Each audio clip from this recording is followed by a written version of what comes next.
Webcam, please. Nicole.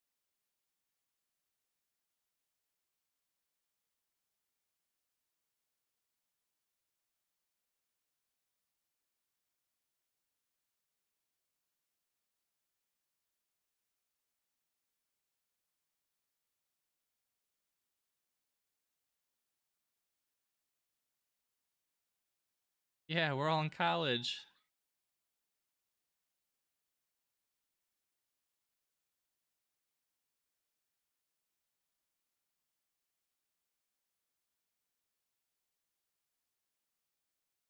I am here, senpai. No, be awkward. Go for it. Shoot your shot.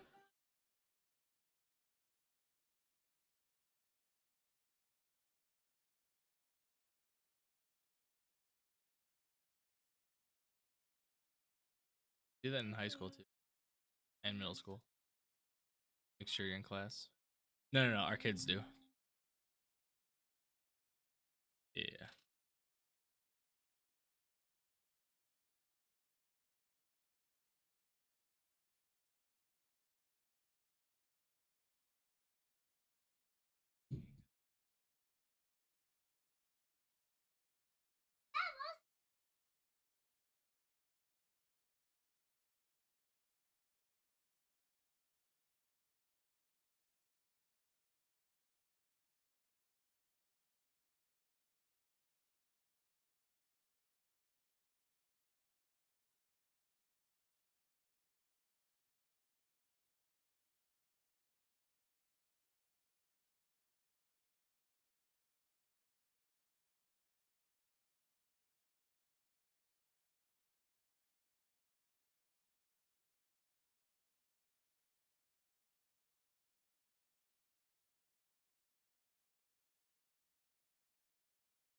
Huh? And then I'm going to turn and swing and smack this big ass tree that we're at. I want you to think really hard about what you're about to do. Oh, I thought about it. I want the whole fucking tree.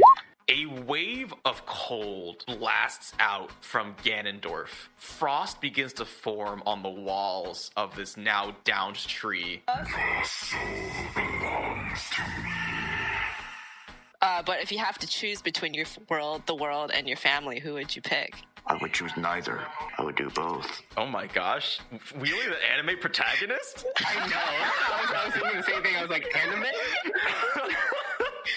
You may remember there is a white whistle delver named Bondrude. I would not recommend interacting with him. He's not nice like I am. You're nice. Yeah, what the fuck? You're nice. For this guy, because he can't really take it orally. Oh, dear God. Suppository. How do his pants work? My pants? You're unconscious. You can't talk. Oh yeah. What's a suppository? Let me demonstrate, Willie. Pull tight. It is unceremonious. You guys really dug your own grave with this one. Or maybe you're in a little deep, so to speak. And I've got a whole lot more puns coming your way on ballers and bagpipes.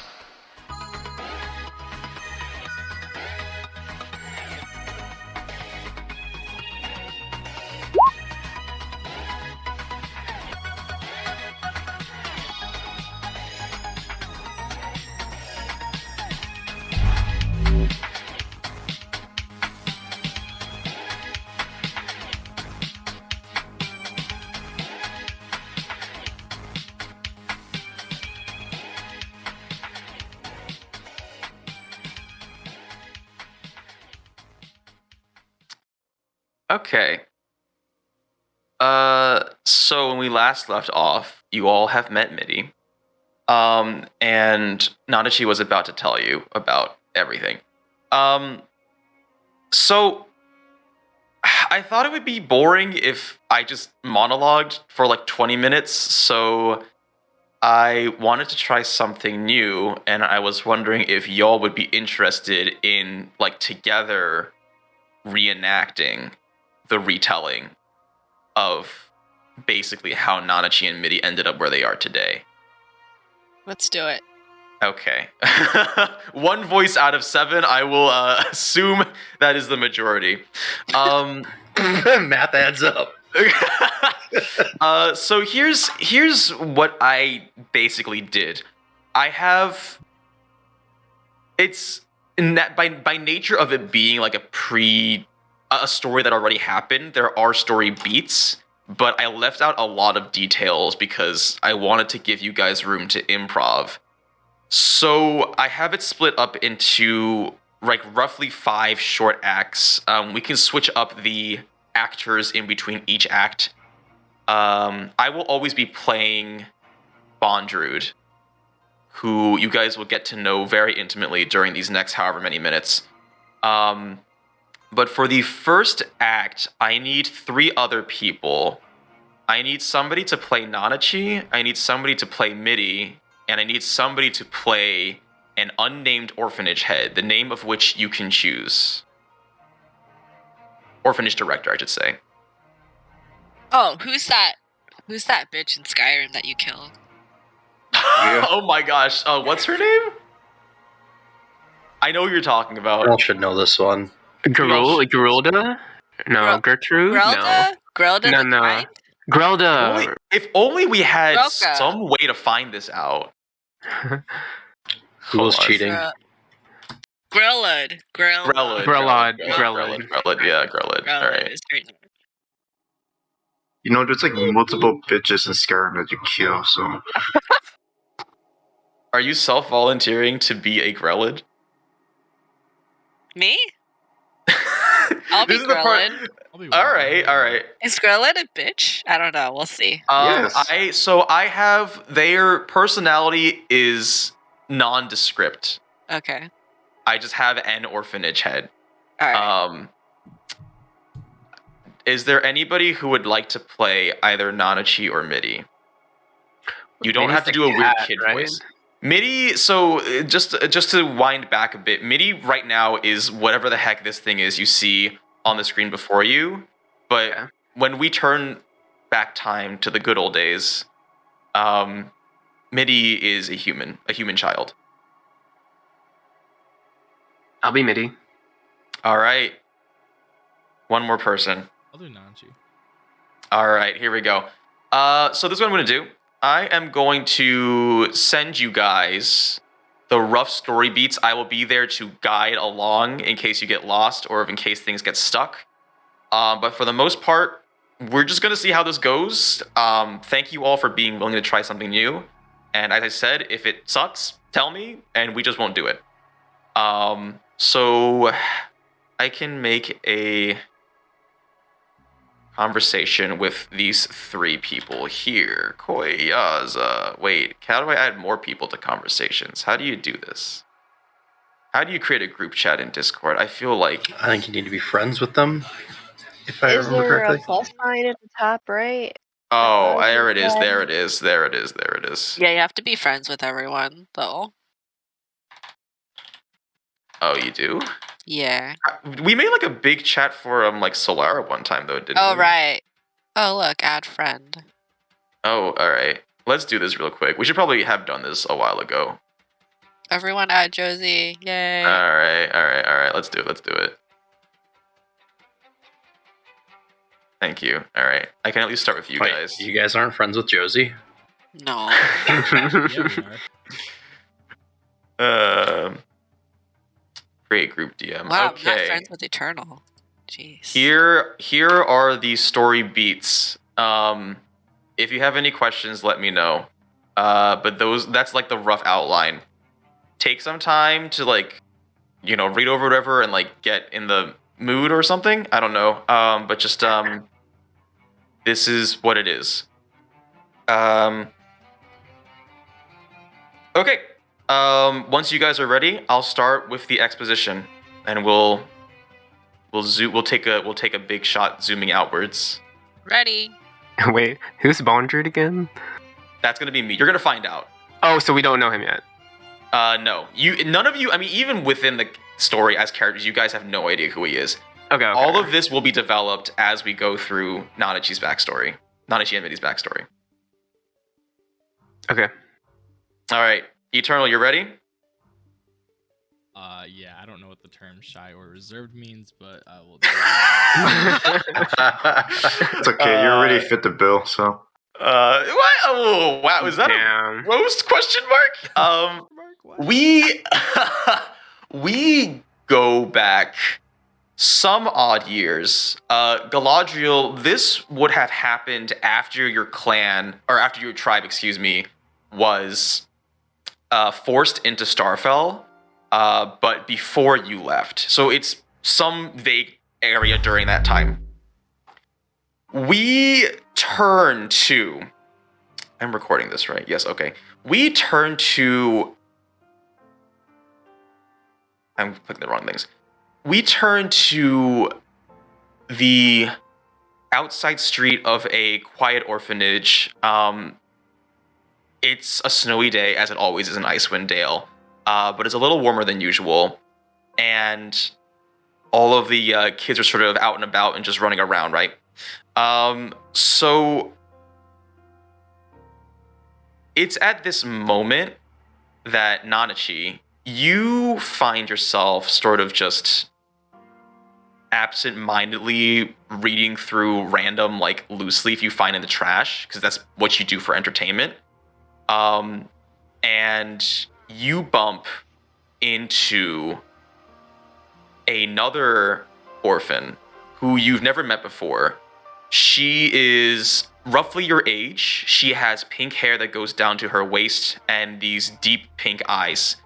And with that, Midi, this person who has sort of these like long strands of white hair, and is just wearing basically an oversized t-shirt, runs into you while you were playing tag with some of the other kids.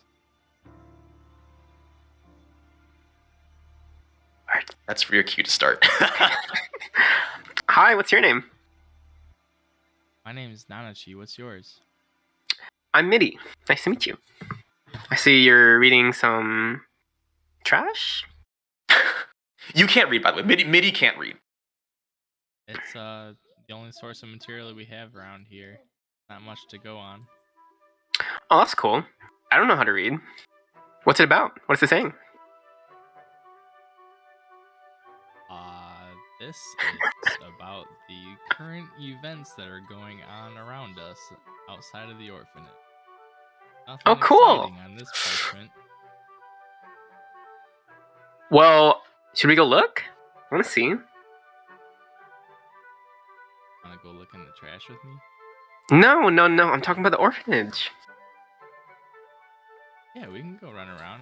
Are you guys playing tag? Yeah, we can do that too. Actually, I'm pretty bad at tag. Actually, like really bad.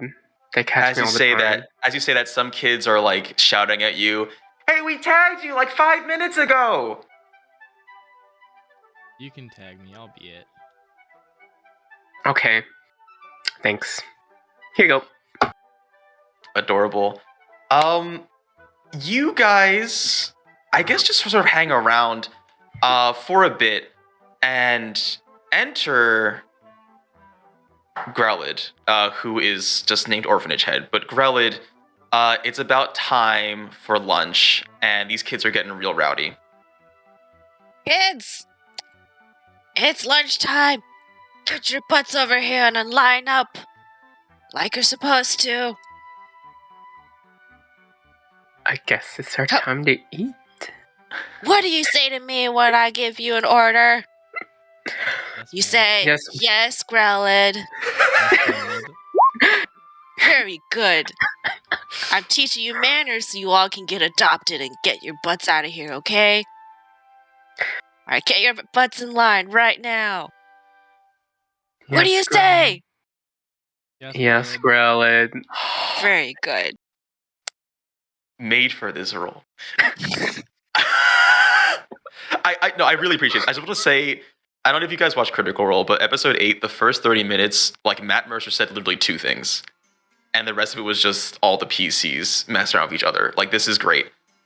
Guided, in case you didn't know, instead of me monologuing for like 20 minutes, we're all going to reenact Nanachi and Mitty's backstory. So that's what we're doing. You guys are shuffled into the orphanage and clean up after your meals. Around this time, Grelid, you get a knock on... You're sort of at the front desk. The kids are doing their chores or whatever. You get a knock from the front door. And in walks a rather imposing man, like roughly 6 feet. He's wearing a black trench coat, and he's got one of those like Victorian era ruffle things on his neck. You know what I'm talking about? The ruffled shirts. Around his neck is what looks to be a figurine of 2 hands clasped as if they were praying. It looks like a sort of super stylized whistle. And covering his head is this large domed black helmet. The only thing notable is like a single line of purple light that extends vertically in the front.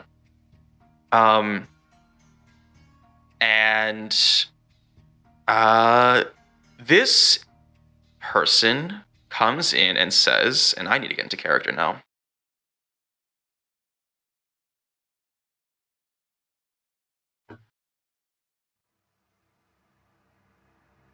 A good morning to you.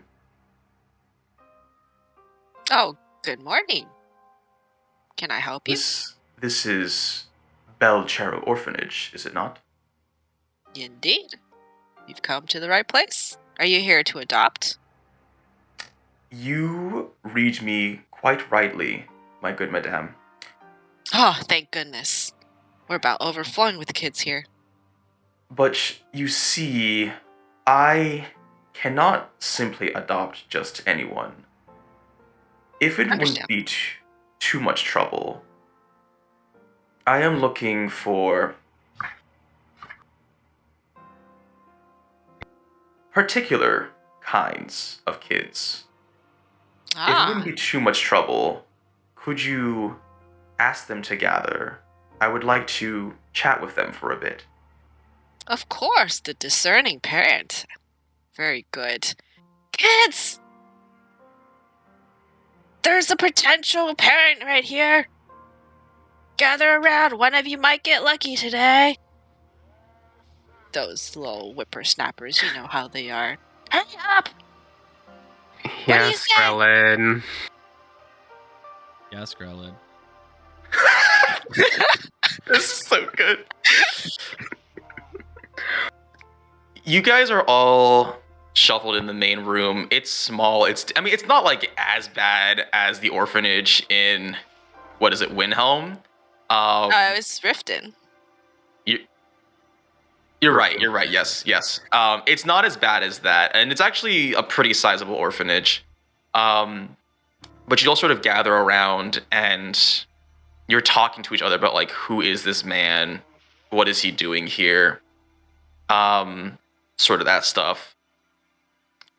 But unless you want to gossip, I can just go forward with what's about to happen next. Okay.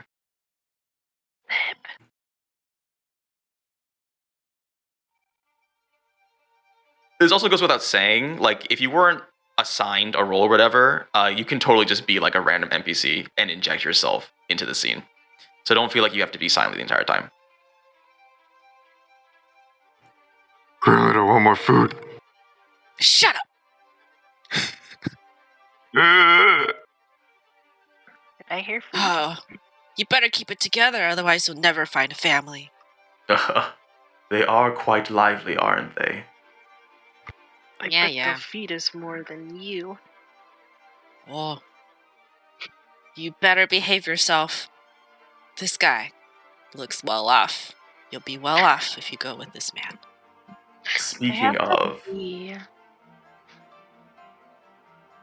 wait, like leave like for real or like? No, I'm a kid. Okay. Just checking. I wasn't sure. It wasn't clear. Greetings, children. My name is Bondrude, a white whistle and a delver of the abyss in the far reaches of Icewind Dale. Far, far. Actually, I forgot that's where you are, so, So far, a delver of the abyss. Some of you may have heard of it. It is a poorly guarded secret, so to speak. I am here searching for children suitable for forging a path to the Netherworld's next era. Have you found yourselves wanting, yearning for something greater? Brave children who do not falter at the prospect of setting foot inside the chasm. Please step forward. I'm gonna whisper to Nanachi. Oh my god, Nanachi, this is like a once-in-a-lifetime opportunity. We should totally volunteer. I don't know if this is safe. I've heard some weird stories about the mines. That's can't. Still have to pee. I don't know what a chasm is, so I'm in. I'm gonna I'm her, and I'm gonna point to.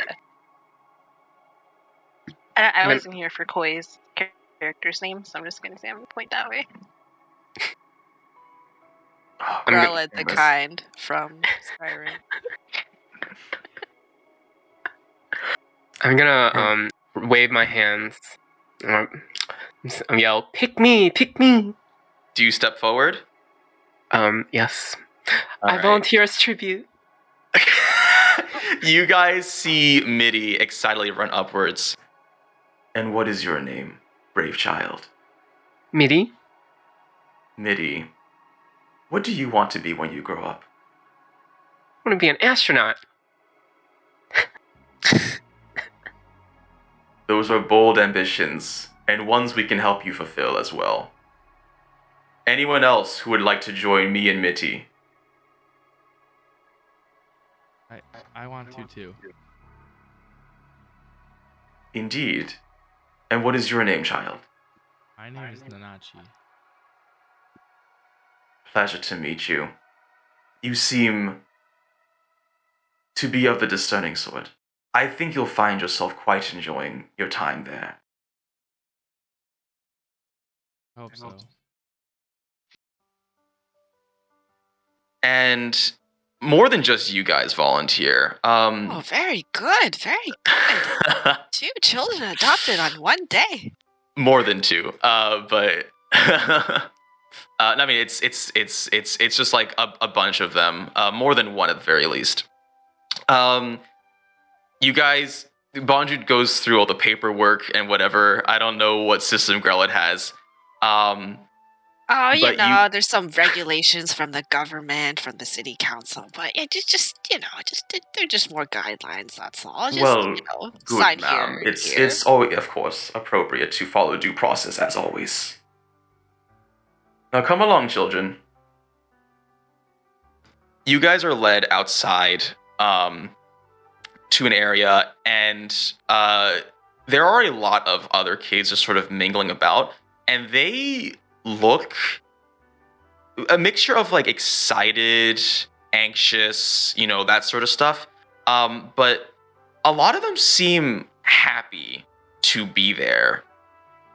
You guys don't really know what the read is on this Bondrude person, but seeing other kids sort of puts you at ease. And alongside these kids, there's a bunch of other people wearing masks of similar design to Bondru's. They're all sort of just like variants of shape with, instead of the purple lighting, they have like random blue streaks of light. Think like sort of steampunky. And there's also a large vessel that seems to have like 6 legs for walking, like a spider. And one of Bondru's helpers pushes a button, and you sort of watch as a series of doors open up as steam comes out, and a little staircase extends. This is a really, really big vessel.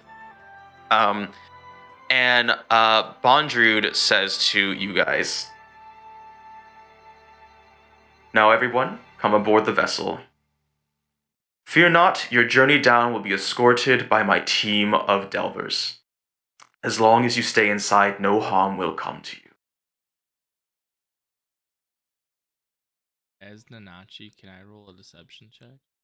Absolutely. Yeah, that's the other thing. You guys can totally do that stuff. I provide general guidelines. What do you roll? But by deception, I want to see if he's lying about like his intentions. Gotcha. So that's insight. And go ahead and do, what is Nanachi's stat block? I have it real quick. For insight, go ahead and roll +1. So just roll a d20 and +1.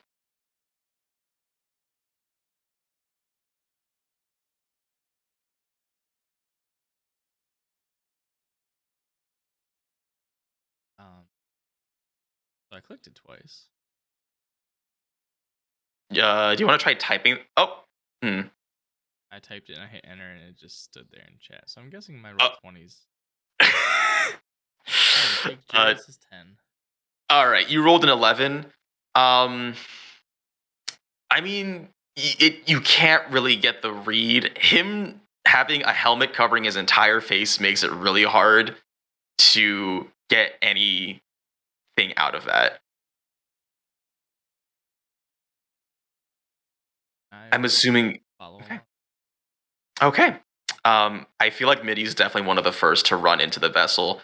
As you guys run in, it's basically just like a large sphere, kind of patchwork. There's like a bunch of like sort of wires and stuff sticking out and connecting to places.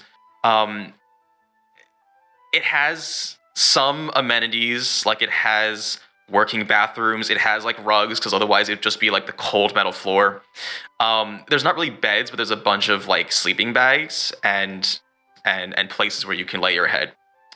But do you have anything to say? Otherwise, we can just move on to Act 2. It looks so spaceshipy. That's it. I must say, I'm very impressed at your knowledge of extraterrestrial travel, Middy. Oh, I try. I heard some stuff. I can't read, though. Actually, I don't know how I know this information. Is there a bathroom nearby? And with that, that concludes Act 1. Thank you guys for being willing to do this. The doors shut behind you, and you feel the rumble of motors as this machine begins setting off. There's no windows, but after a couple hours, you feel yourself going downwards. The other... no, that'll be it for Act 1. So, okay, great. So, that is basically where all of this started. A mysterious person named Bondrud, from what it sounds like, goes around to orphanages and takes kids that are willing, that are brave, that show courage and intrigue and interest. And you plus maybe like 30 other odd kids, some from your orphanage, others you've never seen before, are herded into this large capsule and shuttled into the depths of the abyss. You are reassured, they talk to you about this thing called the Strains of Descent, but you are reassured that the engineering of this capsule is designed to protect you from the upper layers exposure. But they sort of use that as like a big deterrent to like not leave, because it's pretty dangerous. All right. For Act 2, you don't have to be the same characters, or you can just also not participate. we need Nanachi, we need Midi, and we need well, actually, Jarius said before he wanted to do this, so Jarius is going to play the role of Joel, who is one of Bondrew's helpers, which during this time you learn they are called Umbra Hands. So, does anybody want to take a stab at being Nanachi or Midi? Well, does Eragon and Eternal want to stay their character? That as well. They can totally do that if they want to. I mean, if anyone else wants to, it's totally fine with me. If not, I'll keep doing it. Yeah, I'll keep going if no one else wants. Okay. Yeah, I'll keep going then. Sounds like it's the same cast. Alright. Then I'll just paste this in the group chat and I'll just trust Koi to not spoil herself, I guess. Oh wait, no, Jarius is in here too. Actually, I could just make a new one. That's not a big deal.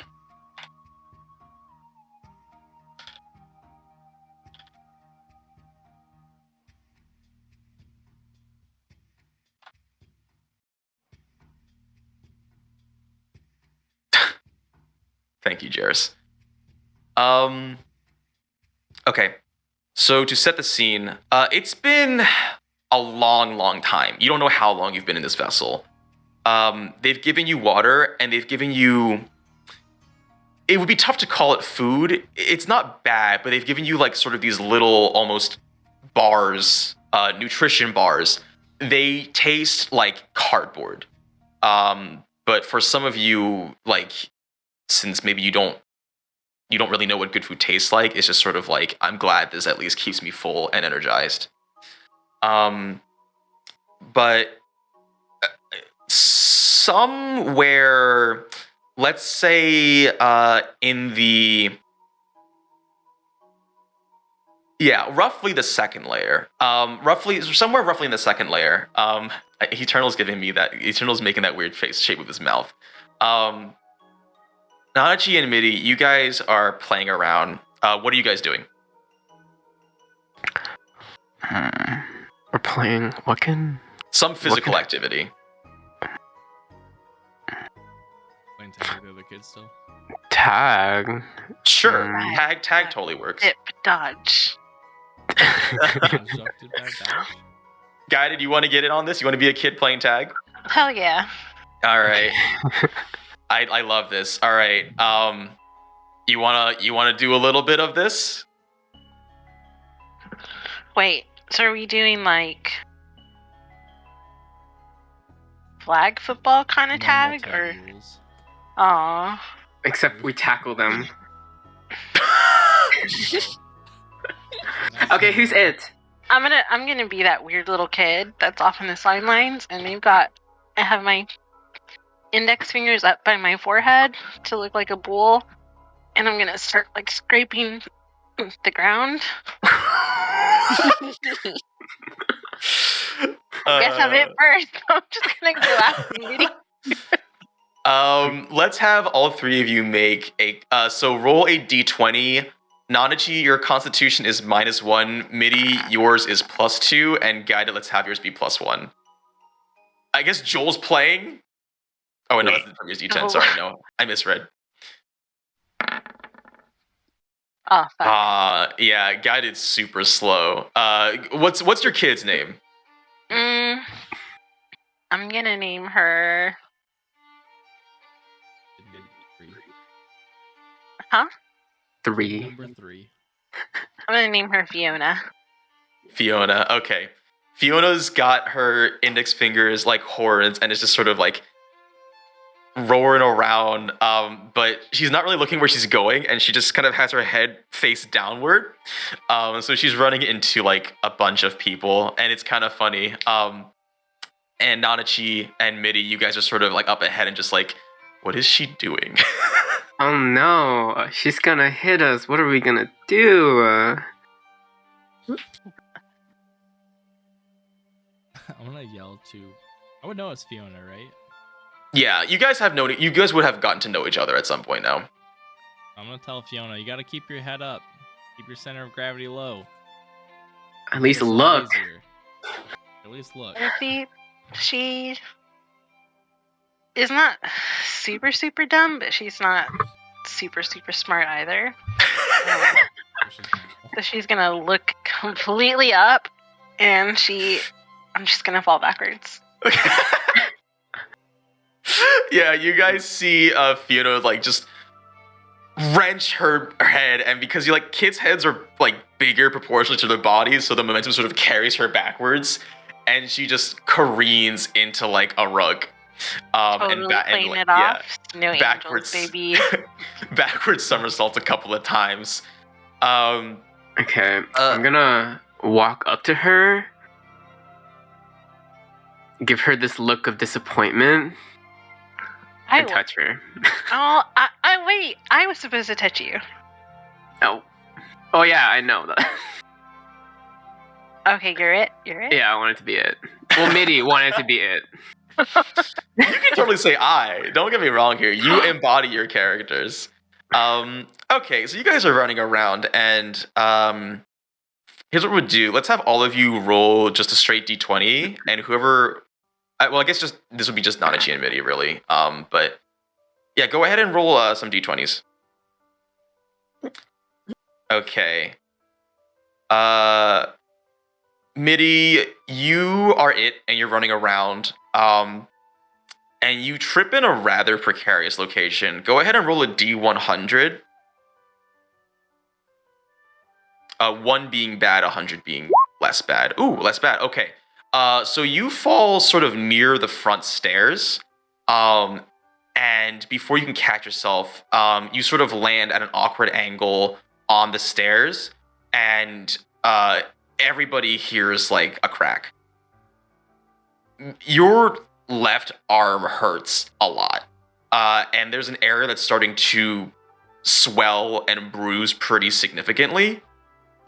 It's at this moment, Joel, you notice the commotion and you rush over. Are you alright, Miss Mitty? Yeah, I'm good. I'm just peachy. Show me your arm. I'm gonna show him my arm. And I'm gonna wink at the pain. That needs to be treated immediately. Alright, let's get you back up. Okay. Do I know Joel? Kind of. He's sort of been like in and out more frequently than the other Umber Hands. Okay. So. Who are you, mister? I'm Joel. I'm one of the Umber Hands who works around Bondrude. What's an Umber Hand? So just like real quick, because I'm pretty sure Joel, being an adult, would probably prioritize treating this as opposed to having a casual conversation. Joel, you joined Bondrude rather recently.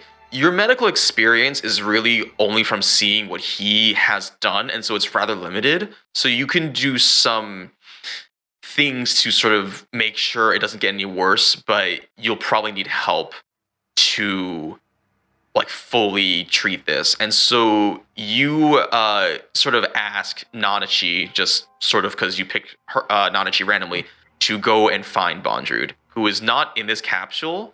Bondrude is outside. Nanachi, can you go please find Bondrude? I go tend to Mitty. Sure, mister. And Nanachi leaves the capsule, and we'll get to that in a moment. Yeah, all right, go for it. Joel plus Mitty. You know, you need to be more careful with the way you're running around here in the abyss. I'm just really clumsy. But it's really fun. Tag. Passes the time. There's nothing else to do anyway. I'm supposed to be young again. I envy that. Really? How old are you? You don't look that old. I'm like 37. You're ancient. Yeah. This takes a lot of time getting. Sure. Well, I'm sure you don't want to listen to some of the boring medicinal scientific backgrounds and all that. I heard that you wanted to be an astronaut, is that correct, Midi? Yes, sir. Is there a reason? Well, my mother used to tell me stories about astronauts before she died. I'm just making that up, by the way. I don't know. You can do whatever you want. I left a lot of details out for that explicit reason. And she used to tell me stories of like how people would go up in these great big ships and go to the sky and be with the stars. I've always wanted to do that. Of course, it's kind of being, we're kind of going down, so it's not really the same thing. But I mean, we're in a spaceship. It's interesting considering that most astronauts, not from what I know, were able to get into space to begin with, but I look forward to the day that you're one of the first who eventually get up there. Oh, that means a lot. Coming from a stranger. But you're not really a stranger now. Please, just call me Mr. Joel. Okay, Mr. Joel. Although you'll probably confuse me for another one of the Umber Hands. What is an Umber Hand? Let's just say I'm one of Bondruid's helpers. Go around, make sure you kids don't accidentally trip yourselves again over stairs. How did you come into helping Bondruid? I'm sure you've heard about his adventures delving into the abyss, finding all sorts of great mystiques and artifacts as he managed to crawl them back up. He's one of the more recent delvers who somehow have been able to make more progress in the past few years than before. And I'm not entirely sure why. What sort of progress? Actually, no, that's fine. You can say that. Never mind. Ignore me. Well, to my limited knowledge, more artifacts and unlocking ways of going down into the 6th layer. I'm not entirely sure how. It's really cool. I'd love to help. I'd be more than willing. Yeah, so Joel, you joined recently. You joined for your own reasons, but all you know is that Bondruid has made like a surprising amount of progress really recently, really quickly. And so like on your end, you're not exactly sure what his plan is with these kids. But you respect him a lot. Let's cut to Nanachi. Nanachi, you've exited this vestibule, and you find yourself, you're somewhere, what you guys know, your PCs know as the 2nd layer. And you've heard about these strains of descent, and it looks like Bondruid's a little bit ahead of you, like down a rather steep incline. What do you do? I guess I would slowly go after him. Okay. Go ahead and make a. Let's do. What's Nanachi's Constitution save? Go ahead and roll +1, a d20 +1 Constitution saving throw. 12. +1. Yes, 13. Okay, this is the first time you've actually experienced what they call the strains of descent. You go down, you start like cautiously walking, jogging, and like about halfway down, you start feeling nauseous and dizzy. Go ahead and make a, let's see, what's Nanachi's dexterity? Go ahead and make a d20 +2 dexterity saving throw. Okay, you threaten to trip and start rolling down this sort of steep incline, but you catch yourself really quickly and dry heave as you run the rest of the way to Bondrewd. Floor is yours. Bondrewd, are you there? My. You're quite brave, aren't you? Are you alright? Mitty back on the vessel hurt herself pretty bad. Joel's looking You don't look- better now. You don't look terribly well yourself. Did you come here by yourself? Yeah, Joel told me to come and get you. You are foolish, but brave. Be proud of yourself, Nanachi. Here, let me take you back up. I'm sure you must be feeling a little dizzy after your trip. Thank you. I do. I don't feel good. Bondrewd holds you, like, I don't know. You're sort of leaning over one of his shoulders, and just closing your eyes because the world is spinning. And you, when you reach the front, Bondrewd asks for them to stop moving, and you guys enter. Inside, Joel is currently tending to Mitty. Bondrewd sets you down, Nanachi, and walks over to Mitty. Now, what have we here? Hello, Mr. Bondrewd. Joel, I must commend you for taking action and treating Mitty. Mitty, are you alright?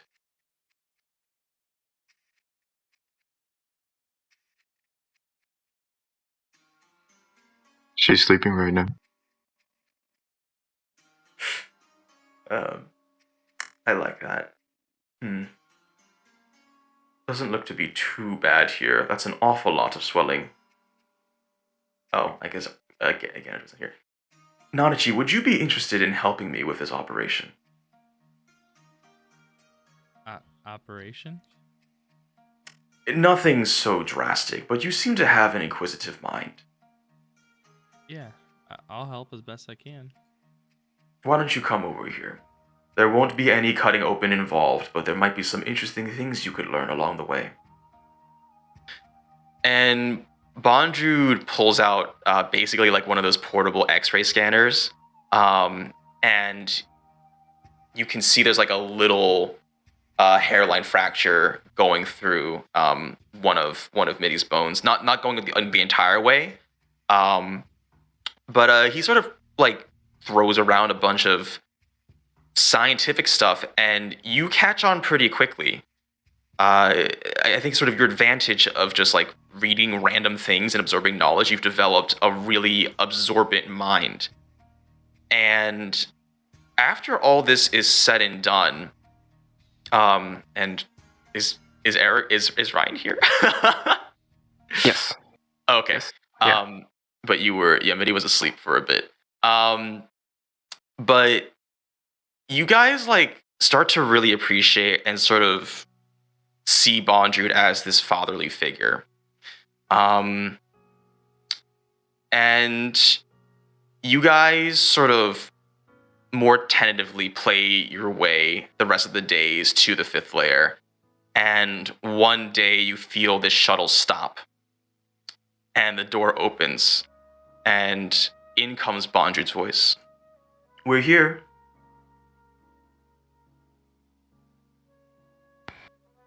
Oh my god, we're here. It's here. Welcome to Edo Front, our forward operating base. Did you want to say something? Oh, no. You guys walk out, and it's pretty chilly. There seems to be snow on the ground. And in front of you, sort of like floating on this massive sea of sort of dark blue, dark purple water is a rotating base, which Bondrewd tells you is called Edo Front.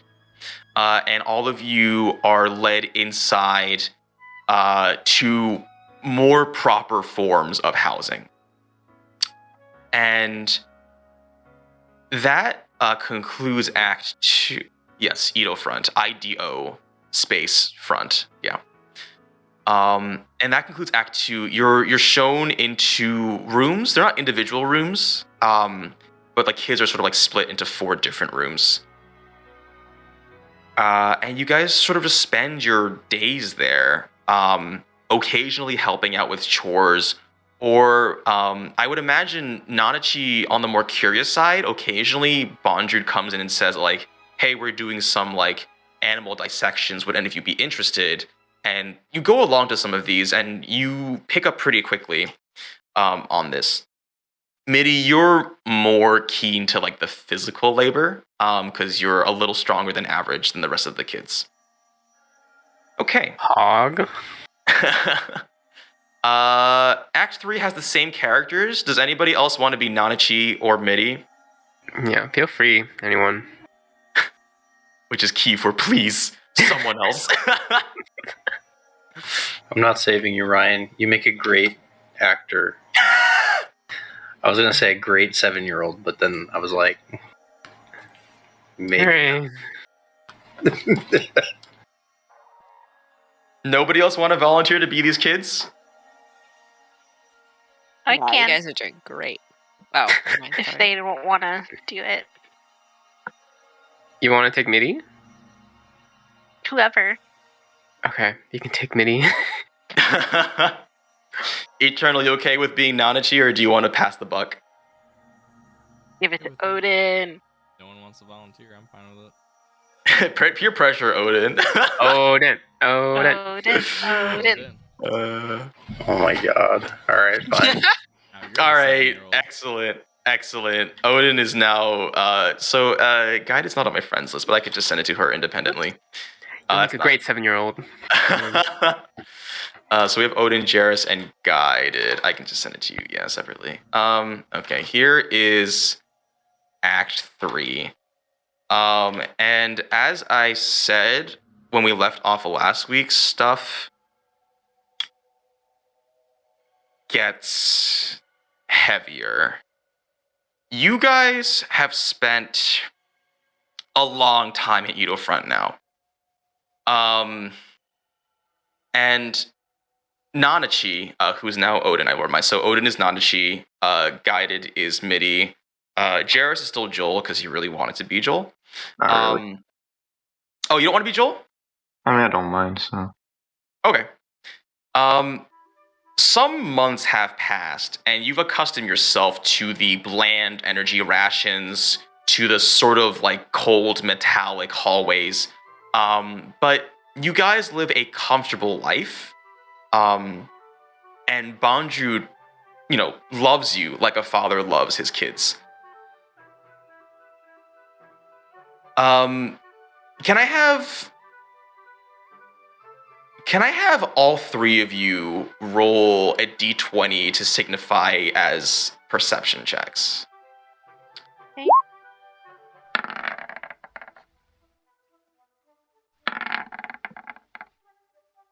Okay. Yeah, Mitty, there's a really cool bug that crawls along the ground. And you're like, man, that's pretty cool. Can I eat it? Absolutely, you can pet it. To myself. No. Yeah. It's like this weird purple beetle with a large horn, and it just kind of chills there as you touch it. Joel. So Bondrewd occasionally comes in and does like regular routine medical checkups on all the kids, right? The cubicle you're assigned to is like whatever, but like on some of your patrols, you feel like the number of kids total is like slowly decreasing.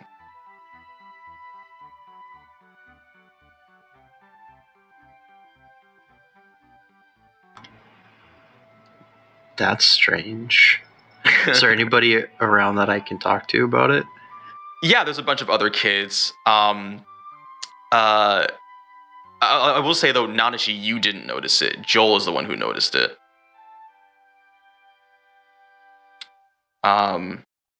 Okay. But one, I have to get into the mindset for this because this is just like a lot. One early morning, you guys are woken up as the front heavy door sort of slides open. And you hear, it's very, very early. You all are very groggy.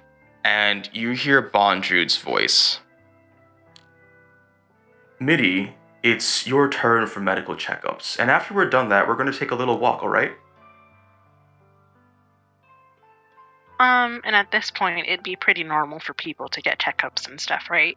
Yes, and you're also very, very tired because it's very early. I'm just gonna rub my eyes and be like, huh? Okay. And I do not wake up very well in the morning, so I'm just gonna sit there and stare blankly at him. Does Nanachi hear this? Yes. You are also woken up. Bondred, can I go with? I'd like to participate. Nanachi, you'll have to wait your turn. But rest assured, you will have your time. Mitty, whenever you're ready.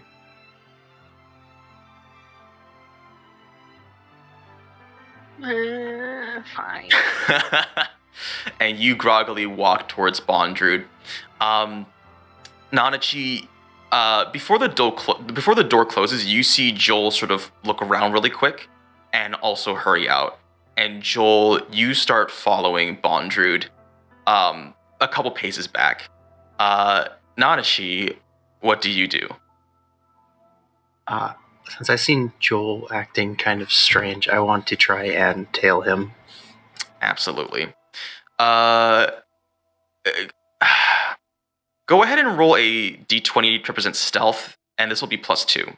Nanachi is good at making themselves not known. 6. Not Okay. We will we'll deal with that in a moment. Joel, you follow Mitty to her routine medical checkups, and all proceeds as normal. But there's really something that's been nagging on your mind, and you want to talk to Bondrude about it. Mr. Bondrude, can we please talk for a moment? Ah, of course, Joel. What seems to be the matter? Not in front of the children. Can I go back to bed? In a moment, Mitty. Just sit there tightly. We'll be right with you. I slowly try to sneak away. You fall asleep. You're very tight. You fall asleep on the examination bed. Now, what is it that you wanted to talk about? Mr. Bondrude, when we first started this operation several months ago, we had 30 children. We're now at 24. Do you have any reason, or perhaps there's any possibilities that some of these children, I hate to say it, but they probably could have gotten themselves hurt or killed traveling around Front? Joel, your humanitarian concern for these kids is noble, but I must say, I am not using them as people per se. You seem curious. Would you be interested in joining me?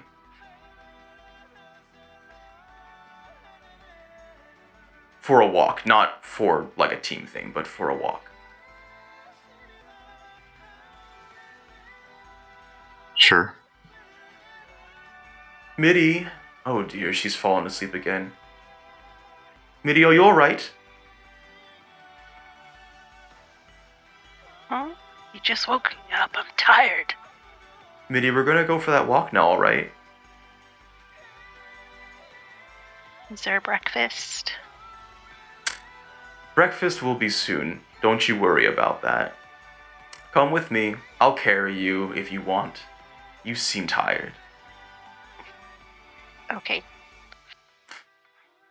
Um, I'm just gonna be a limp noodle. I will not offer any help.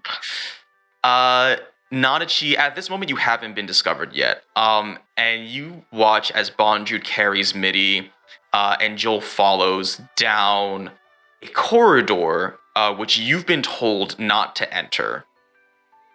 What do you do? Enter. Of course you do. You're a little indecisive, as is part of your nature, but seeing it's been like maybe like 5 minutes, an uncomfortable amount of time you haven't seen them come out, your curiosity gets the better of yourself, and you enter down this corridor. Now let me see if I can find some music here.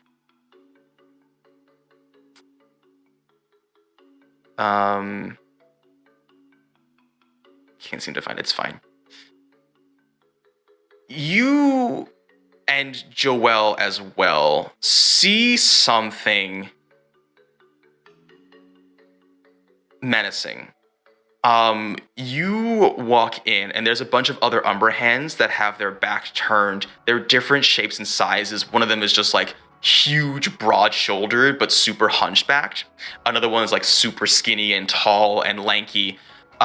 And Mitty, you find yourself inside a glass capsule.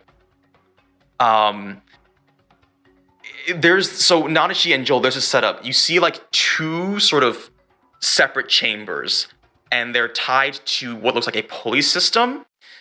Below you, Mitty, you just see a chasm, and you are locked into this chamber. I wasn't awake a little bit ago, but I am now because I am claustrophobic. Definitely. Nanachi, at this moment, your low stealth check comes into play, and you gasp a little bit as you see your friend, whom you've gotten very close to over these past few months, sort of like kind of having a mini meltdown inside this chamber. I look Gasp. straight at Nanachi. Oh, Nanachi. Be like, help me, and start slamming on everything and trying to get out. Mr. Bondrude, what is going on? You are about to witness progress, Joel. And Nanachi, you are really quickly grabbed by a bunch of the other Umbra hands and placed inside the second chamber. What are you doing? You lied to me. This is not even breakfast.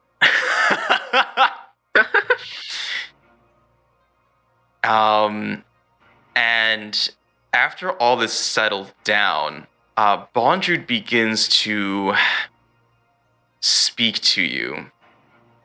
All right, let me just pull up this little text block, because I'm not the best at being eloquent on my feet. Nanachi, Mitty, for the past many years, I have been conducting experiments in order to break through the curse of the sixth layer. You all are more aware of the strains of descent now through your education, but the nature of the sixth layer's curse has been a mystery. You see, unlike the layers before you, the curse of the sixth layer renders one not able to return back up. This is often why they call the sixth layer the capital of the unreturned, because once you descend, you don't make your way back up. But, ever in the name of progress, I have been conducting a series of experiments to bypass these strains of descent in the sixth layer. This elevator you find yourselves in is capable of quickly descending the depths of the sixth layer. Now, its destination is no more than a dead end, but it's the perfect depth for testing out a number of things, you see.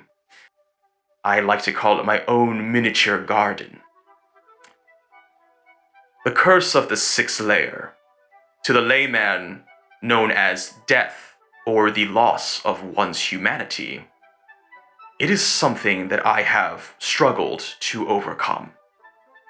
And in response, I've developed these chambers. Those chambers you are in are capable of forcing the curse all to one side.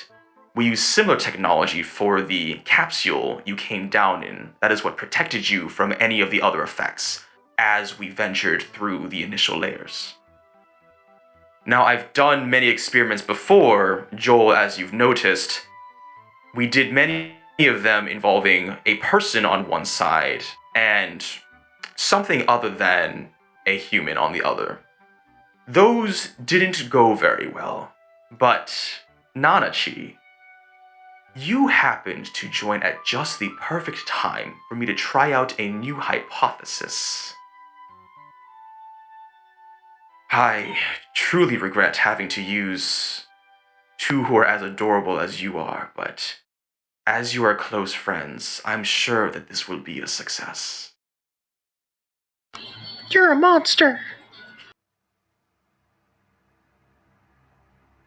Mr. Get me Bondrewd, out! And start screaming and screaming and screaming. Mr. Bondrewd, these are children. You're risking them to die.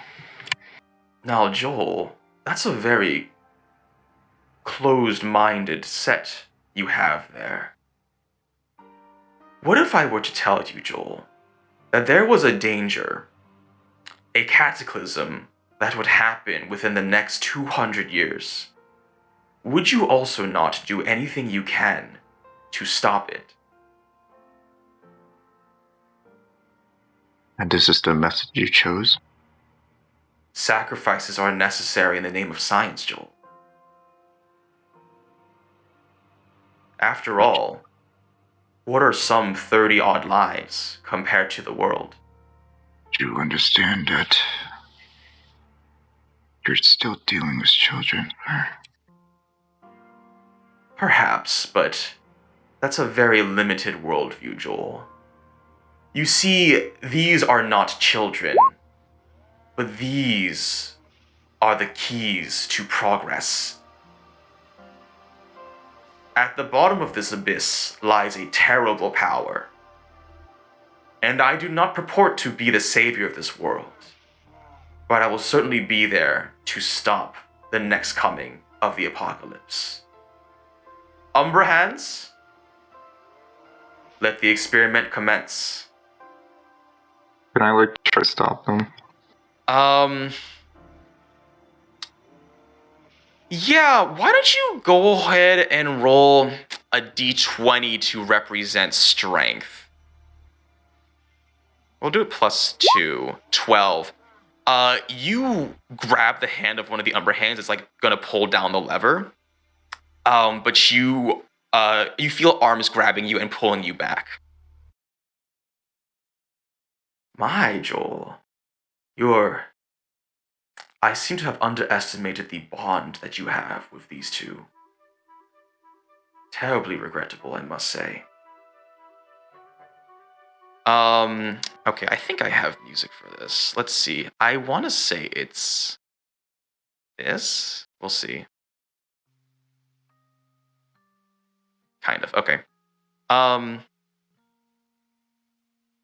Nanachi. Ooh, goodbye. Who?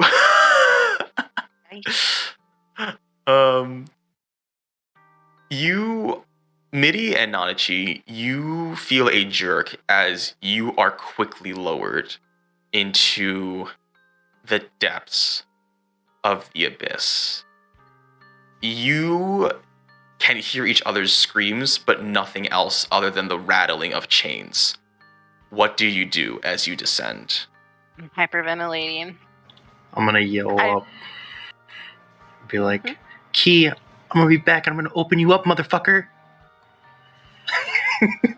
As I fall.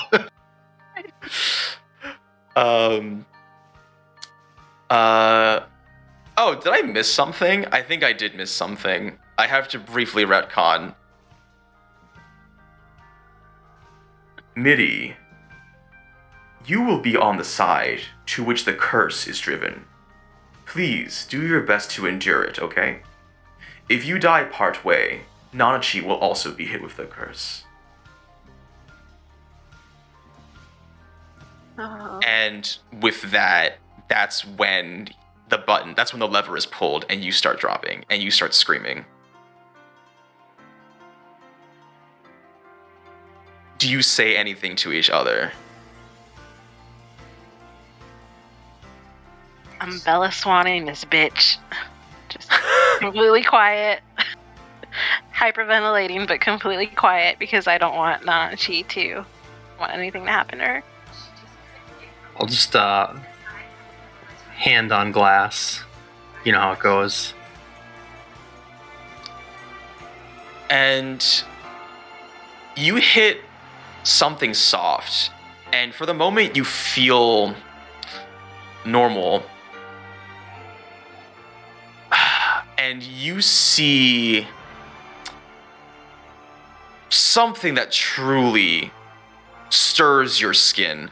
You see, for lack of a better word, other middies, other current middies, other just like blobs of flesh and bone and teeth and misshapen failed experiments as they weakly stick to the sides of these elevators, and you can see all of them like just tears slowly coming from their eyes.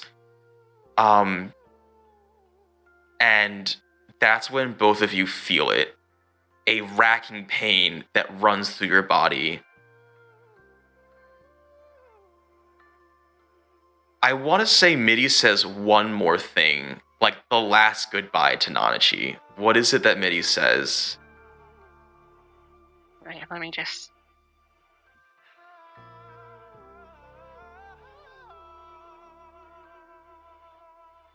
I feel like... She helped me. I'm sorry.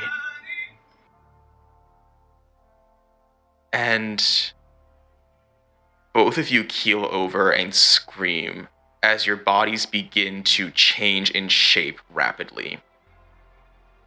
Nanachi, you have your head in your hands and you feel fur sprout from all over of your body. You feel yourself grow a tail, and two little ears pop up.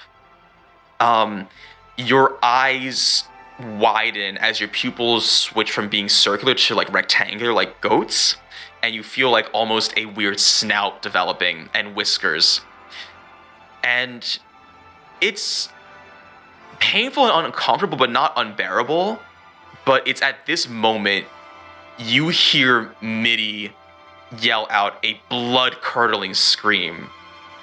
And you look up to her, and you see like her flesh begin to bubble as huge tumorous growths appear all over.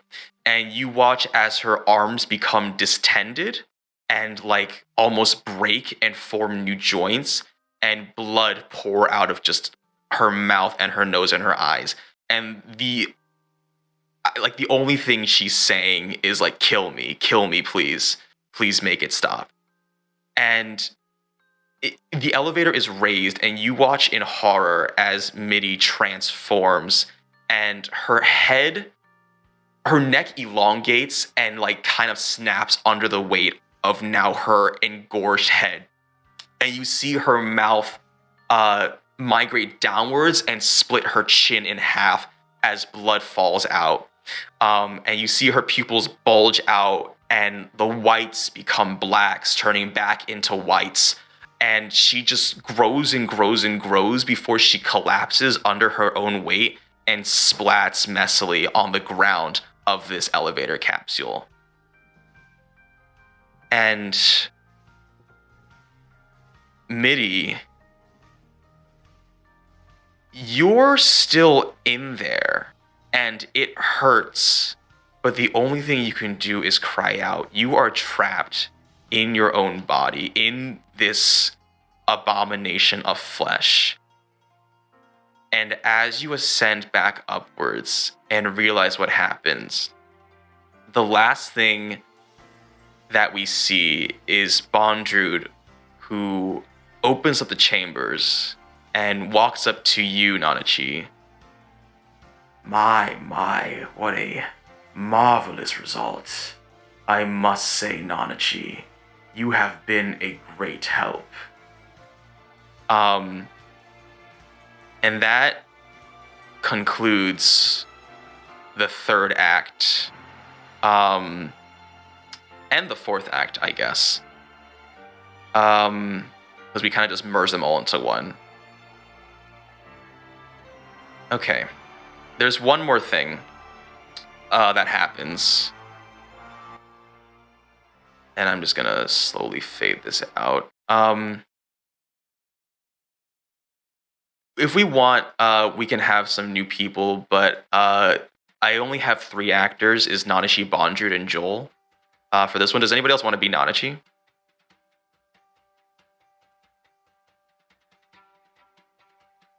Alright, looks like Odin's staying on.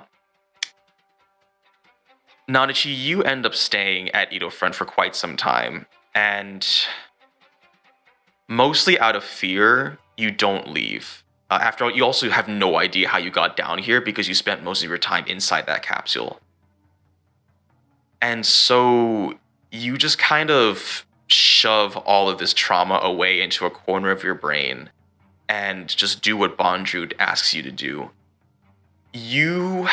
Occasionally Bondrewd brings other children down from the surface, and you are tasked with befriending them, basically, and having them trust Bondrewd.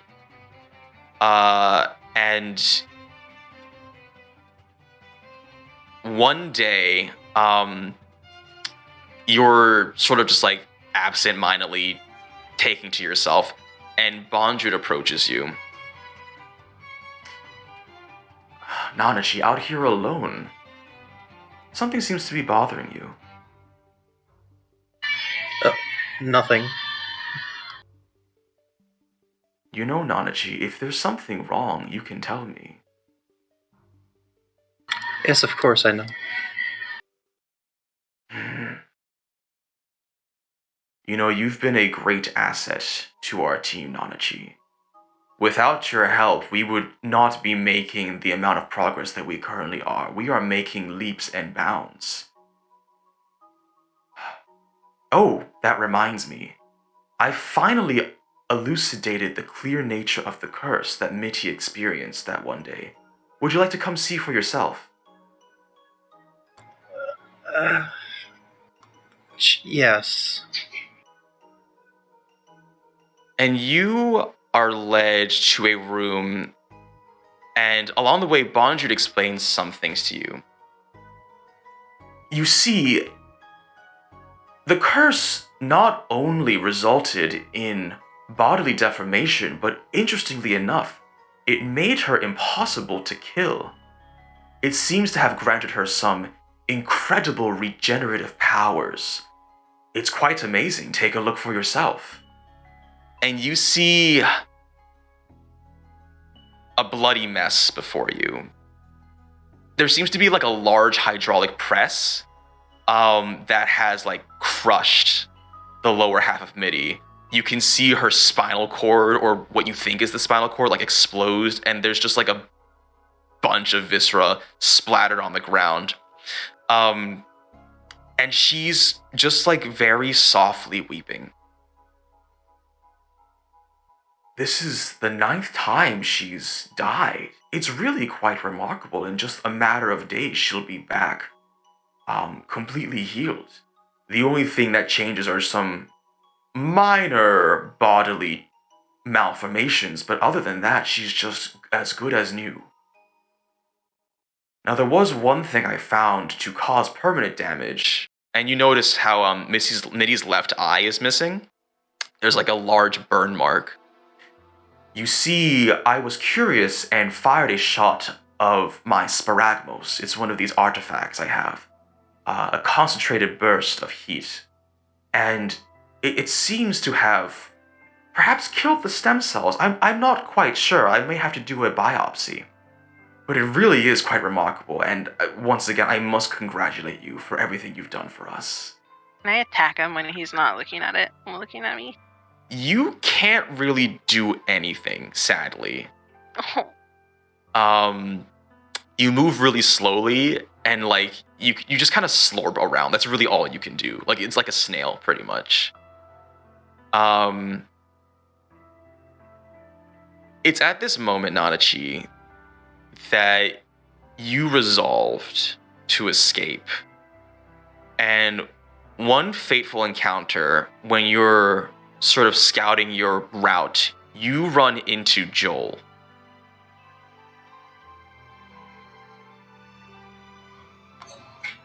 Joel. Weird seeing you here. Nanachi. What are you doing here? You know, it's quite... I've actually been looking for you. Follow me. Okay, I'll follow.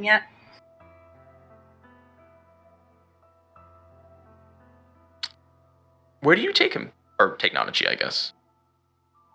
I guess to where Mitty is? Right. Okay.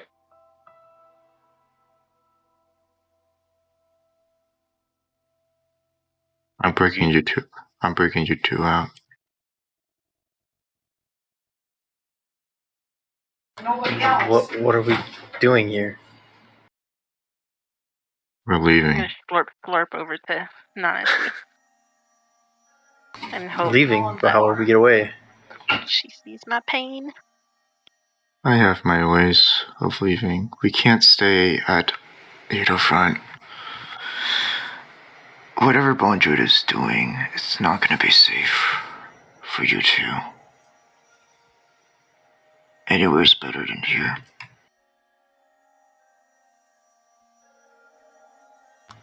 Okay, we gotta take Mitty with us. Try to pick Mitty up. Yeah. It's difficult. Considering she's not fully healed, and you guys leave behind like a trail of blood as you just leave. Joel shows you a less trekked exit, and you guys find yourself in the environment of the 5th layer. It is an arduous trek as you dodge ferocious enemies and climb impossible paths. Unfortunately, at the very end of it all, you guys run into a pretty terrifying threat. Joel, you, Nanachi, and Mitty, who's like sort of just strapped to Nanachi's back, you guys are so close from the transition from the 5th to the 4th layer. And you run into a rabid stingerhead, 7-tailed scorpions with an acid that can pretty much instantly dissolve any organic life form within moments. And there's multiple of them. And something's not right. They usually keep to themselves, but these things seem extremely aggressive. What do you do?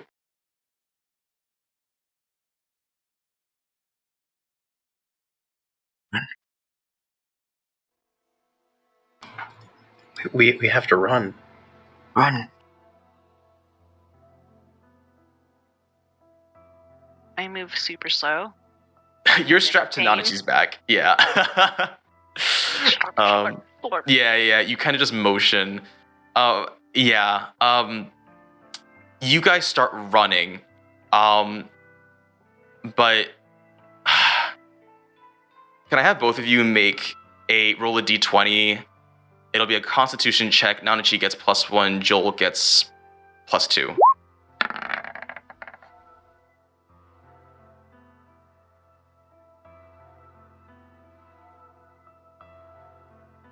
Oh, you guys rolled. I didn't see that. Okay, Nanachi, you carry Mitty and you just run. And you run and run and run, and you hear Joel trip on something. I'll look back and see what happened. Joel, what do you say?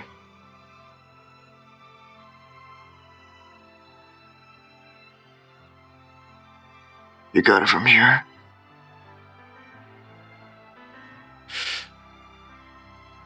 And as these stinger heads descend on him, you see Joel is pierced by 4 scorpion tails and starts melting.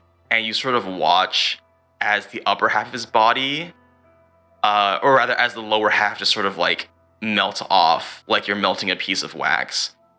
And he is split in 2 and rent asunder as these stinger heads devour him. And you run and you don't look back. And that sums up the recap. Thank you all for being willing to participate. Fucking RIP. Bro, my character died. It sucks. Horribly. Mitty gets tortured. We find ourselves back in Nanachi's hut, and you guys are back in your PCs now. And that's my story. That's depressing. Wow, Go you and survived. hug Mitty. You survived on your own all this time. That's pretty awesome. I mean, she ran away. Well, she also saved us from. Oh, ow, my leg. That's right. You guys are still recovering, and definitely high on some drugs. But that's I mean, you guys still have some time before Flinty, Ganondorf, and Isarya fully recover. Do you guys like? It's like roughly. And you guys haven't eaten yet. This is still the same day. You know, it's let's change the topic. Have you guys had any food yet? I have these. No, we're starving. I'm starving. I have some rations. My stomach is grumbling. I have these mushrooms from the other layer. Are those the mushrooms that made Eragon high? Oh yeah, they were great. You're no longer unconscious. No, you can participate now. It's been some time. I can whip something up real quick if y'all don't mind. I mean, it works. I didn't really have the best food for a while, but you know, it fills your tummy. Or I can give Yeah, you that some would be of great. mine. Yeah, if you want to offer food, like go for it. I'm gonna reach I through will my bag of happily holding. eat her food. I'm gonna reach through my bag of holding. I'm gonna pull out like some pieces of bread, some like dried meats, like turkey, like deer. Oh, I can help too. And Actually, a cupcake. I'm gonna reach into my bag of holding and be like, "Here, hold on, I got something for you guys."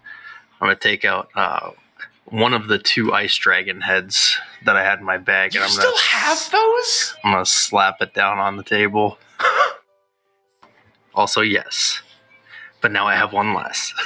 Oh, oh man, how long has that been in there? It's like wine; it gets better as it ages. I mean, maybe if I cut around the bad parts. Yeah, you're gonna need to do a lot of cutting, but yeah, exactly. Can I take one of the scales, Odin? It's all yours. I'm a scale collector. All right, you've got a white dragon scale. Hell yeah.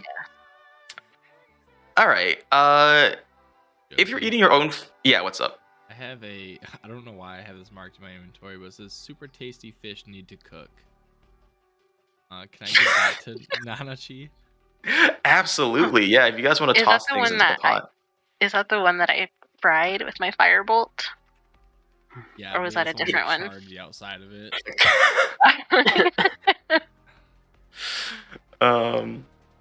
Yeah, if you guys want to throw things into the pot, feel free. Otherwise, if you want to eat on your own, deduct a ration.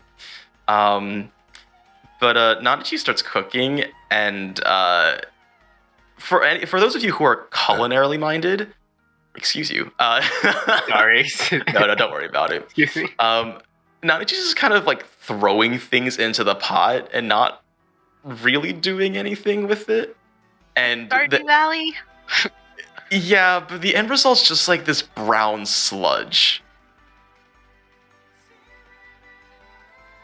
Oh boy. And Alright, how'd you dig it?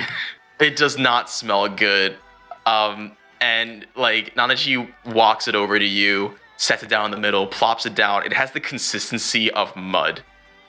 I've eaten worse. Yeah, there's a book by its cover. I'm gonna dump a water skin in there just to make it a little bit more just to smoothy. dilute it a little bit. That looks so good. Can I use this control flames to try to like heat the bowl up that it's in and cook it, sort of? At least like. It's cooked. Oh, is it? Yeah. It is cooked. Maybe a little too much. I'm just gonna eat. Oh my god, where's the dust of deliciousness? That's true. It tastes horrible. It's really bad. Bad but filling. Thank you. You guys are too nice. It's really, really bad. But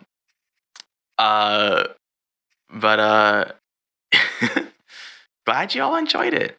So you guys, Super fishy. I can show you how to cook if you want. hey, yeah, I mean, we've got some time. Okay, no, that's totally cool. Do you want to like, cook? You want to cook for the group for like the next 2 days while everybody recovers? Although I guess you're also recovering, but I guess you can teach Nanachi. One hand, I'm good. Yeah. Okay, no, I Not like my this dominant scene. hand, but I like this scene. Okay. You guys spend 3 days in total, so you're fed the first day, but the next 2 days, you do have like arbitrarily, as you contribute to various forms of eating, go ahead and deduct 2 rations. Isarya, what do you teach Nanaji to cook? It's the second day now. They sort of gotten a better handle of navigating cooking stuff. So what are you teaching? so I'm not sure if they have access to like any fish. Well, I'm sure that they do. They do, yes. Okay, so for the sake of time and so that we're not all like dying every time we step out of their little hut, I would have asked Ganondorf to see if he would be able to fish us some fish with his little pole. Oh, he definitely would have. Yeah, what kind of fish did you catch?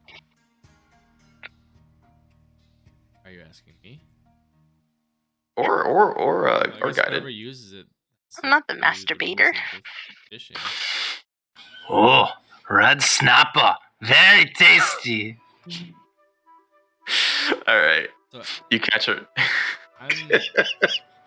I'm still healing though, right? My right arm's all messed up. It is. Don't worry about dice rolls. Let's just do some like narrative stuff here.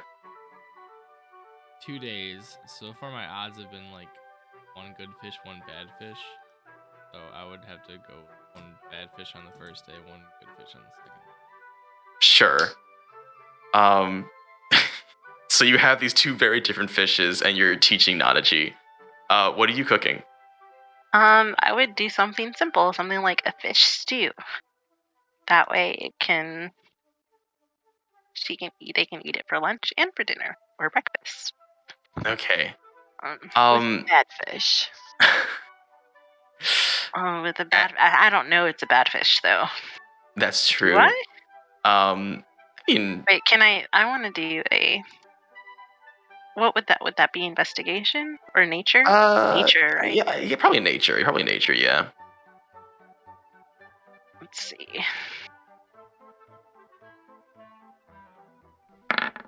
Oh God.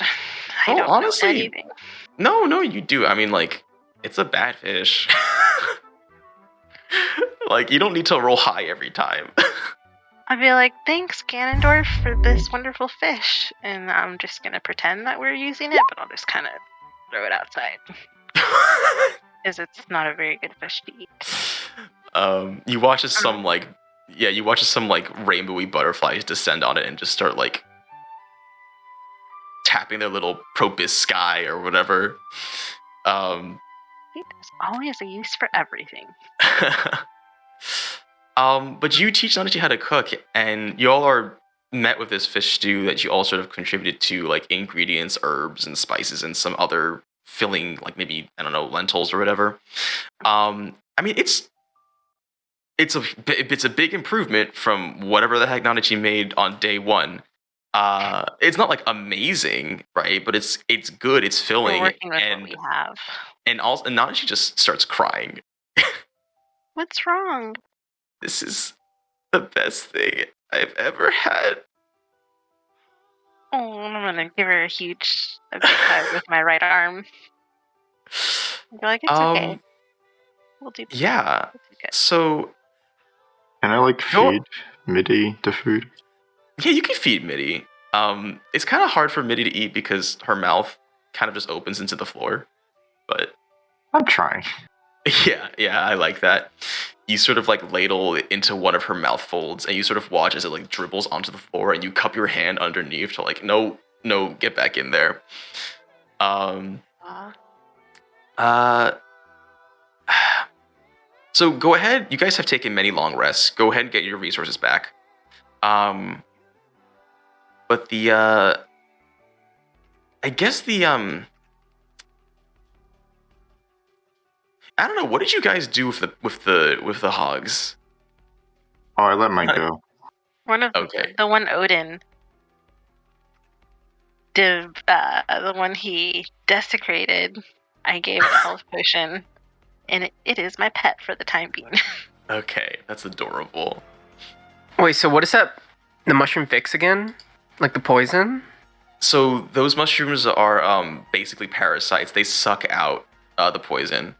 And so it's come time where, so you guys are fully healed. The mushrooms are still attached to you. And now she's just, okay, so there's just one more thing we gotta do, and it's to remove those because I don't think you want them on you forever. It's a pretty painful procedure, so...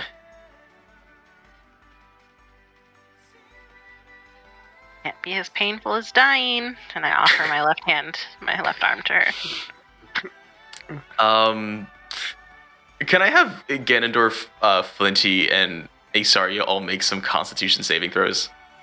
Sure.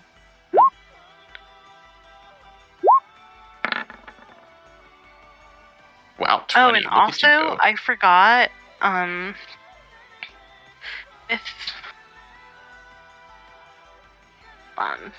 also gain a +1 to my saving throws with my Cloak of Protection, so I had forgotten about that, so I'll use it from now on. Go for it. You also have a stone of whatever it does that gives you +1, I think. 11, 12 stones. With a 12, okay, here's what happens. Isarya, you're very excited and you're the first to step up, but you, as soon as Nanachi pulls on one of the mushrooms, you just like black out. It hurts a lot. Humphrey, help me! Oh dear. But well, I guess that makes it a little easy. We don't have to hold her down. And you guys watch as Nanachi like very gently pulls these roots, which have now deeply embedded themselves into the muscle. And you watch as like the roots sort of worm their way out of the skin. And when they're taken out, they're bleeding a little bit. And there's like these little like holes where the roots sort of dug in and stuff. But nothing too bad. And Nanachi gets to work on Flinty and Ganondorf, and it's like, Flinty, after one, you want to die. Can we just leave these in? I mean, it wouldn't be preferable. They are parasites for a reason. What did they take from me? They're gonna. You just end up like, you just like never are full, and you're going to be nutritionally starved. I mean, I guess it's okay if you're okay with eating a lot of food, but it's... forget it. Just rip them out. Just do it. That'd be a good way for you to lose some weight. Oh, you know what? we have Parasite diet. We have there's You're 4 more. Okay, there's 4 more. Just bite down on this spoon. Ganondorf is steely faced the entire time. He's like, yeah, this is nothing. Okay. But you guys are pretty much done here. Although Galadriel, you did want to talk about the Field of the Flowers of Resistance. Real quick, can I take one of those mushrooms from Ganondorf? And I want to try eating it. Okay, yeah, sure. They Not a good idea. you Do bite it. you bite into it, and it wriggles in your mouth as if it was responding to stimuli, but it's sort of firm. And the taste, when raw. Well, first I want to say you're not poisoned, or anything like that. But it does have a weird mouthfeel because it's like moving a little bit. But it's like really firm and chewy. And the taste is like a little bit bitter.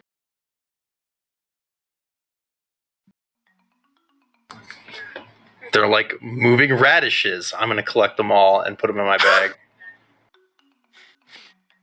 Yeah, they actually are pretty nutritious if you want to, but just be careful you don't get into any contact because they might try to implant themselves onto you.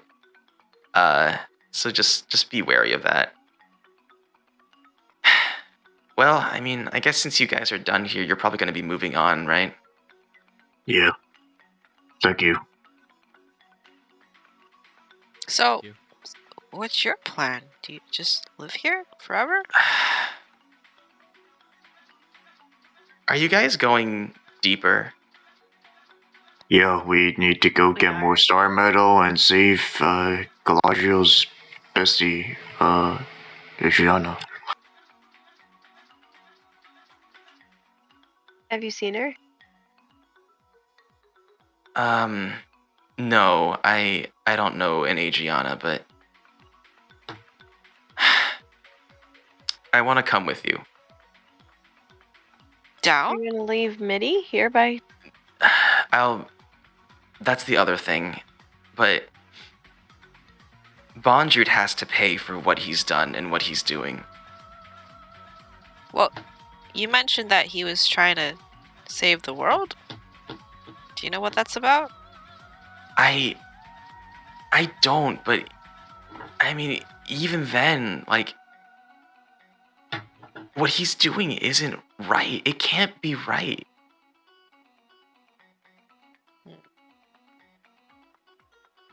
I mean, at the very least, listen, I'm coming whether you like it or not, but Heck yeah, finally a doctor. before that, I do have a favor to ask, since I sort of took care of you and all. Yeah. Heck yeah, you saved our lives. What is it?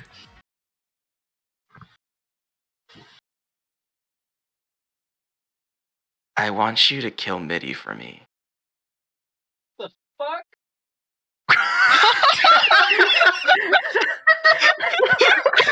Why? She's just, Adorable. but Is there she's no- in She's a pain. person. But Is there she's, no have way you to tried- save her? Have you tried I- talking to her? I, Telepathically? she's in there, but she's trapped in her own body. Like, she's every day for her is a living nightmare. Do you know if that's what she wants? I think we have ways to talk to her and find out. What are you suggesting? Doesn't one of you have one of those telepathic talking majiggers? Isarya? Maybe? I don't know. Oh, yeah, I have a band of projected thought. Okay, go ahead and do that. I guess you focus on Mitty. Okay. Focusing on Mitty. And what do you say? I'll be like, Mitty, Are you able to understand us? Can you hear me? Here's what I'll give you.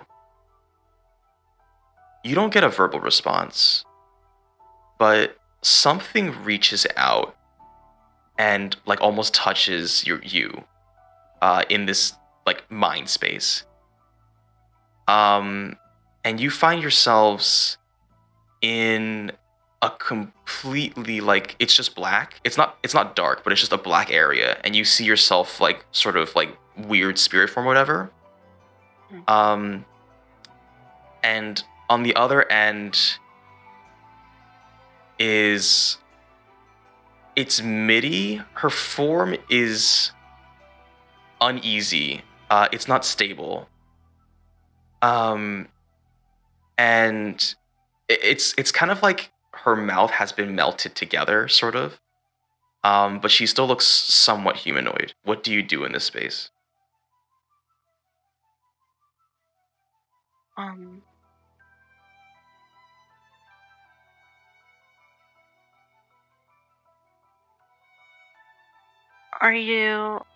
Do you agree with what Nanachi says, Mitty? I don't know if she was in earshot for that conversation or not, so.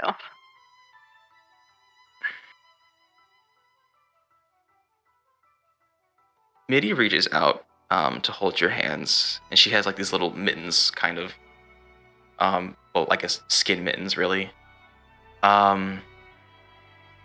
And she doesn't say anything, but you look into her eyes, and she sort of like communicates that like you're a kind person, but and she just like nods her head because like in her current state it's no way to live. What's she saying, Isarya? What? You ask her if there's like a cure for her condition? Like, is there some way to reverse it? Yeah, I was like, oh wait, we have like Galadriel's bow. Also, there's the problem that she's invincible, right? Like, she can just heal. There's something I haven't been telling you about, and it's hard for me to say, but let me just show you. And Anachi walks over to a back window of the house and throws open a curtain, and you look outside, and there's like a mound scattered with those flowers of eternal fortunes. And there's a bunch of grave markers. Like a lot of grave markers. And it like hits you, like you're looking around in the room now, there's a lot of delving gear. Like more than one person would normally have. There's like a lot of stuff. And Nanachi tells you, I have been searching for a way to have Mitty pass on ever since I got out of that hellhole.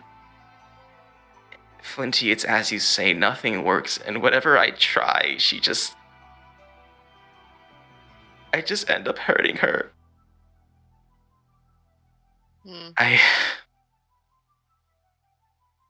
The reason I'm so good at medicine is because I've been testing a lot of poisons on delvers who can't be saved. I know, it's not...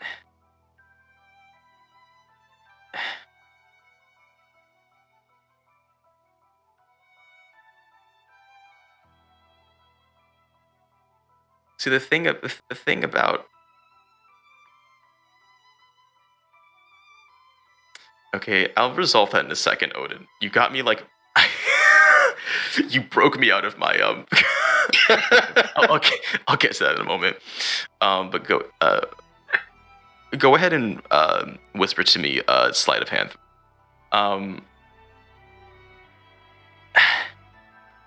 You're right. Nothing I've found works. And I have all of these little antidotes. Those weird acorns I gave you 3 earlier. Mitty sort of makes them whenever I inject her with poison. I was testing some orb piercer poison one time because I was desperate. I just wanted something to work.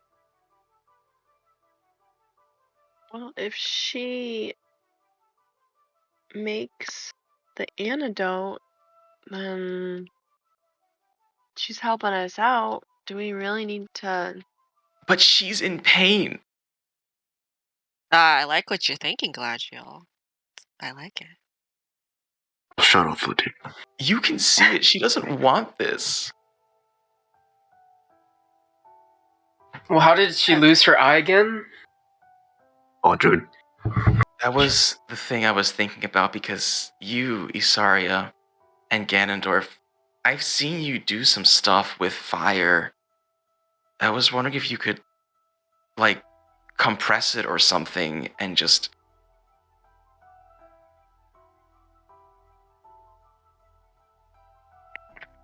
I'm if gonna it's turn like... back to MIDI. Like I hear you. I hear you telling me that. I'm gonna turn back to MIDI and I'm gonna look at her. And in my thought, I'm gonna say, "Is that what you really want? Do you want?" And I'm gonna, rather than talking, I'm gonna kind of show her visually. Like I'm just gonna show her kind of the flames kind of dancing around her. In your mind space. In my mind, yeah. In your mind space, Minnie floats over to you. And although she has no mouth, you hear a voice from inside that just very quietly says, "Please."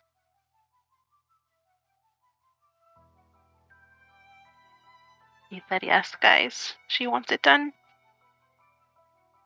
While this is going on, just to sort of break the mood,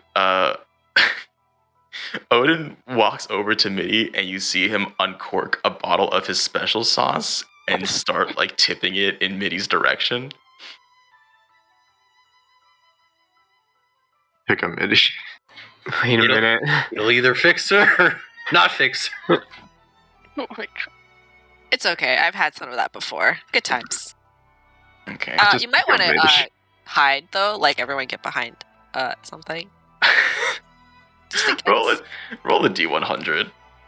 I'm gonna get a little further away. I'm gonna hide I'm here with behind. you, MIDI, until the end of the line. You see a magical membrane form around Midi. That's pretty much it. Midi has a +2 to AC and immunity to magic missile. Oh, Odin, you made it worse. I think that backfired. My bad. Do we like take a quick moment to talk with ourselves? Can I roll MIDI around? I can't. I'm already playing MIDI. I can't force you to do any of this, but please. No, I know this child says that she wants to die, but I don't want a child to die, you know? I don't either.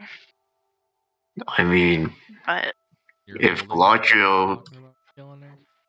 I never said anything about killing her. I just don't think that a child deserves to lose a chance of, like, dying. We've had, like, seen children get back revived. I think it's only fair we try a way to bring a child back again. What if we, like, Galadriel, what if you use your bow of fate to reverse her to being a human? And we just, like, Like that. A long time. I'm gonna cut it to you straight. I don't think that's gonna work. Unless, I'm not saying no, but like, unless you roll a nat 20, you may get something you're not. That's less than ideal. That's what I'll say. Is that her? and we'll be hurting her more. She's gonna be in more pain. What if she's like reverted to when she was like in pain? Gosh, just respect person's wishes. I mean, if I wanted to die, I hope you all kill me. Gosh, not you all psychopaths like me. Like, Don't worry, I will definitely kill you if you ask. What the fuck? Nanachi, I'm just gonna shrug. you had mentioned compressing a flame. Do you have any idea on how you would do that? Maybe I mean, Valkyrie would know. I just figured since you guys can do like magic stuff that you could, sort of do it. I'd try and do that? Yeah, you can try. Yes. The only thing I was thinking is like either using control flames, because it says you can instantly expand the flame. Here's what I'm gonna say. It's gonna need to do some damage. Like a firebolt's not gonna be enough to do what you want to do here. Ooh. How about multiple attacks? But Galadriel, are you interested in trying the Thread of Fate?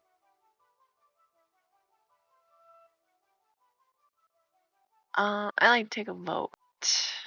I don't. I think want to should ask make her a decision first. myself. Okay, you want to ask Mitty? Yeah, I want to ask her if we can try one more thing. But that one thing, there's a possibility that there could be pain from it. And if she's willing to try that just one last time before we do anything else. Roll a persuasion check. Mitty thanks you for being honest regardless.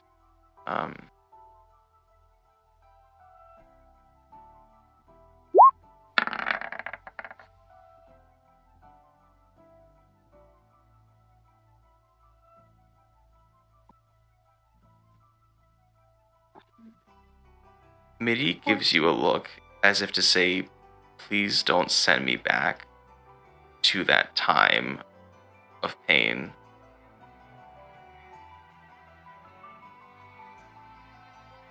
He doesn't want it, guys.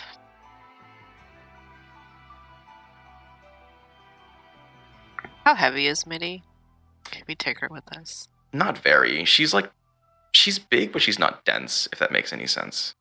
Can I put her in my Pokeball?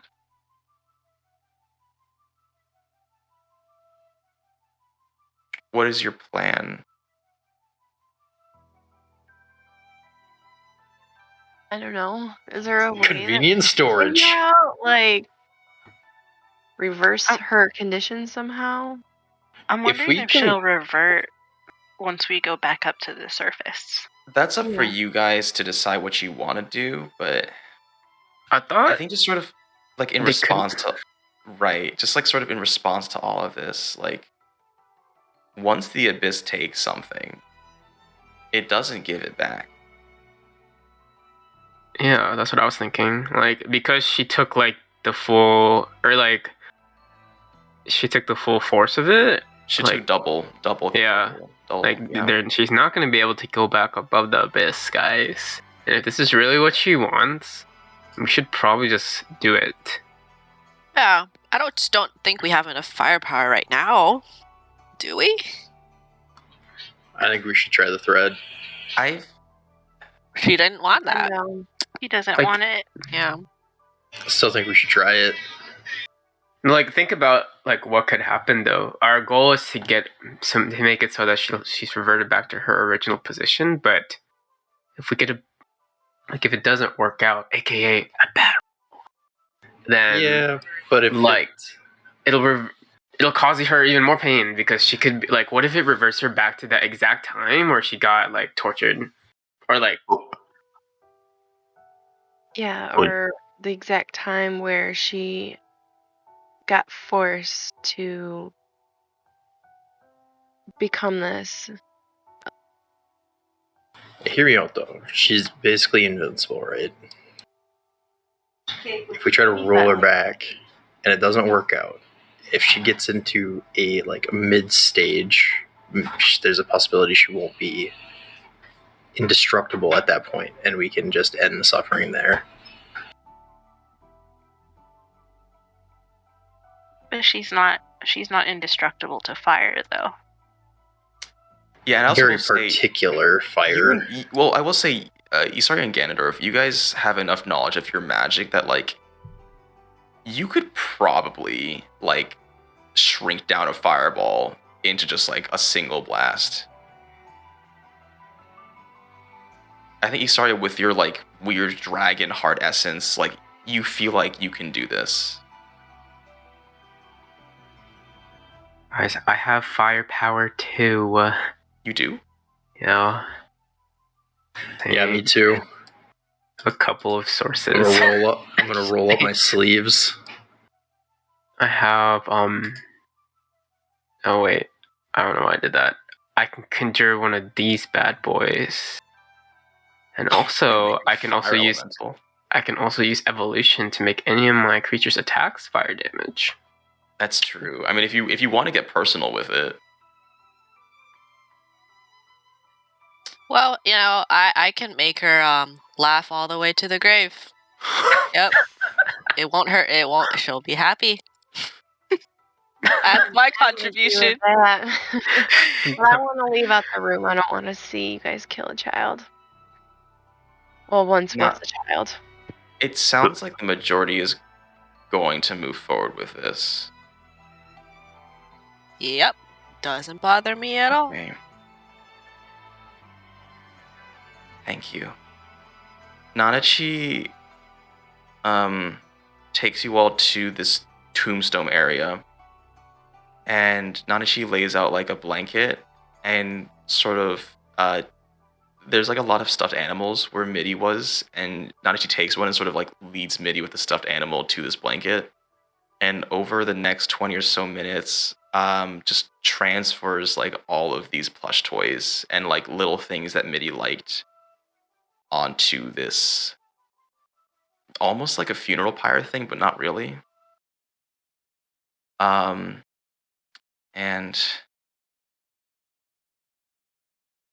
Isarya, you're standing, I guess Isarya and Ganondorf, I don't really know who's going to be the one to pull the trigger, but you guys are standing a good distance away, and you see Nanachi with both hands sort of cup Midi, and they touch heads, and you hear Nanachi say something that's not audible. He's so close to me. Close.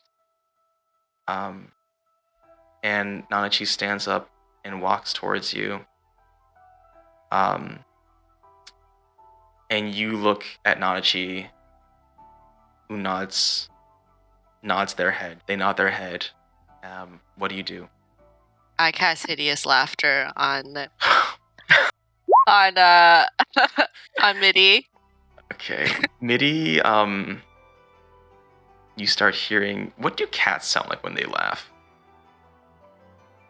I think they do it silently to themselves. I guess. I've never heard a cat laugh. But that's what it sounds like, I guess. It's up to 1 minute, so you guys better do it while she's laughing. From, like, what the fox say?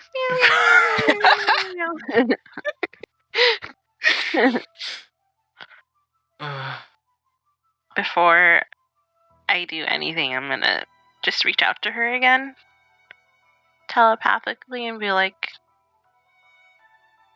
"Are you sure?" I think she's laughing now. Before you lose contact entirely, because it sounds like even her being locked in, she's slowly losing more and more grip over her own consciousness. She just smiles at you and closes her eyes as spectral tears flow out, before she melts into like a puddle of weird ectoplasm.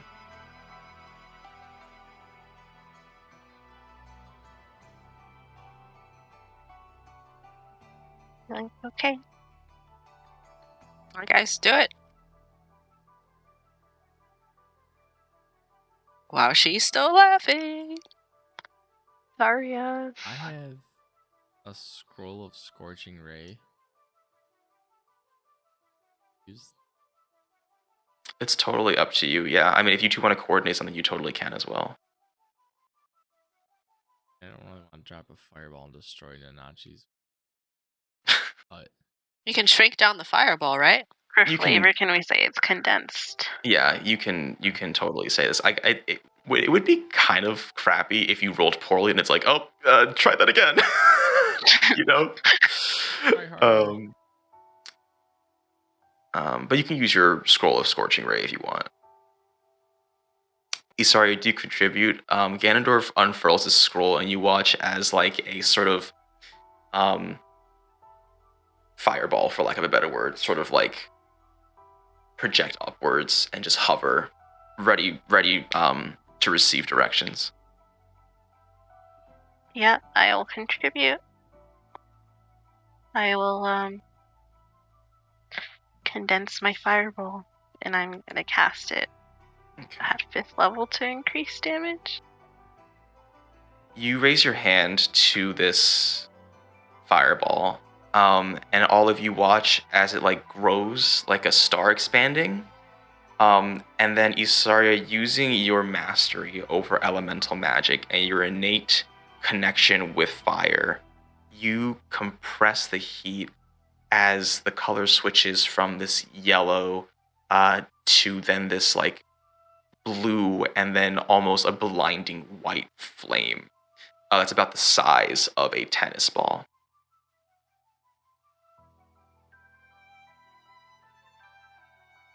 Oh my god.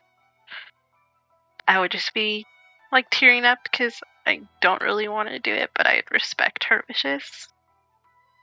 And just kind of brings me back to losing my dad and my dragon.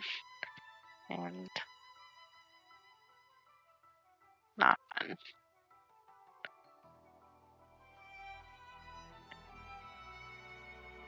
Let's see if it works. Oh my god. Nothing. Yeah, I mean, don't worry about it. But you cast it at 5th level, and you guys hear like a small, high-pitched wail as a tremendous force, pretty much a laser, just like bursts forward from this compressed white fireball. And it shakes the ground around you and like completely, it bores a deep gouge in the ground. It is terrifying and ginormous. And the only thing you guys can see are just like silhouettes of things inside this blast. And you watch as these stuffed animals slowly disintegrate and sort of fly off with this beam of fire. And you see Mitty, who you swear, despite her exterior, smiled just a little bit. And her form disintegrates entirely. You fire this shot for a long time, and Isarya, I feel like you are pouring your emotion into this, and you like don't really know where to put them, and you just keep channeling it even well past the deed is done. And the rest of you have to sort of ground yourselves as the force of this blast threatens to blow you all away. And when everything is said and done, you've carved out pretty much like a perfect straight line for hundreds and hundreds of meters ahead of you. Nothing is left.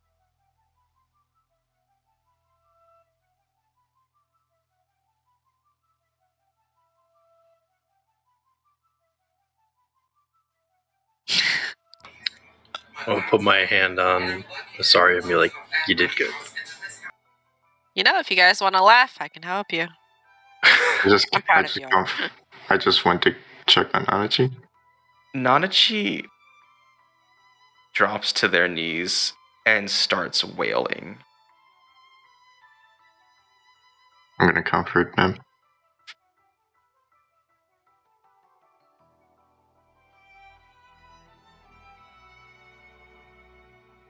I feel really bad. You did the right thing. It's depressing.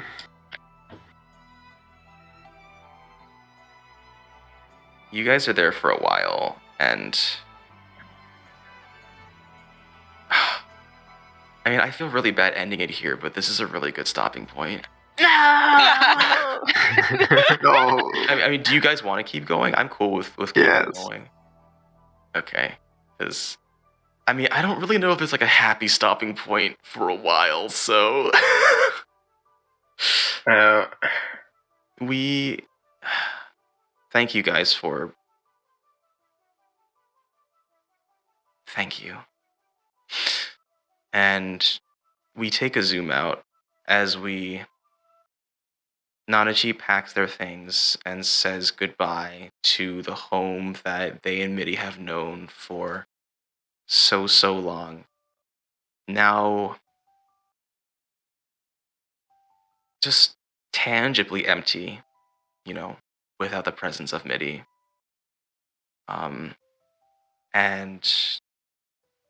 Nanachi solemnly packs their things. Okay. I'm ready.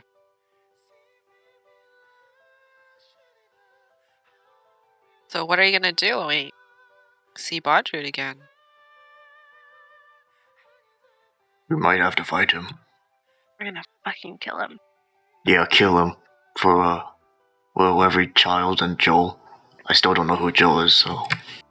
Well, hang on a sec. I mean, we still have to figure out how to get below the 5th layer. Maybe he can help us. We could force him to help us. That's I to don't say, maybe we trust him. shouldn't kill him right away, Let's cross that bridge when we get there. First, we have to think about actually making it to the 5th layer, and thank you again. Galadriel, you wanted to see the Field of Eternal Fortunes, right? Or Flowers of Resilience. Yes. Okay. You guys walk out, and what's the general mood as you guys walk? Pressing. Somber. Flinty will be trying to crack jokes to cheer everyone up because Of course. she doesn't feel bad about any of this. I'm kind of just cradling my little dragon egg and just thinking. Just kind of stayed behind the group just a little bit. Mm-hmm.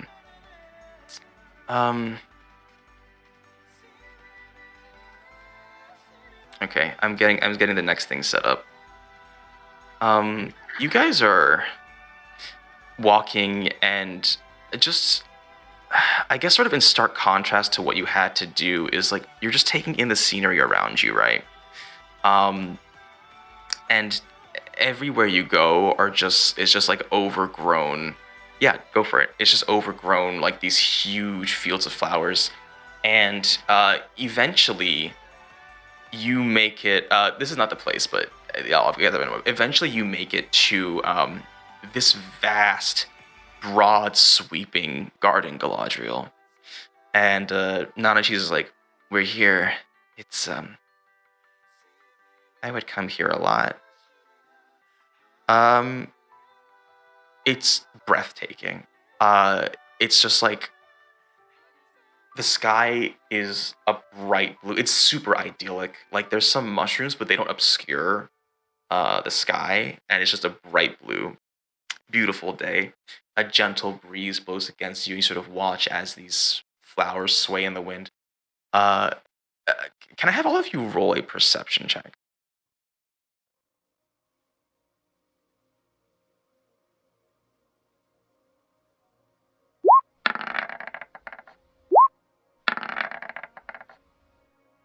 Wow. tears staining your eyes or something? Yes. I'm not crying, you're crying. Okay, I'm whispering to some people.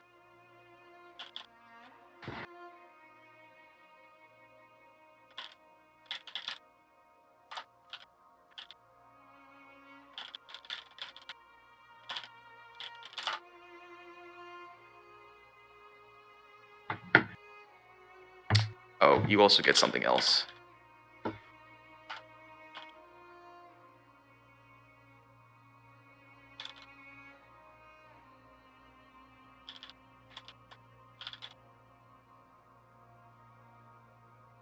Okay. Guys, I think I see someone. I see someone too. It's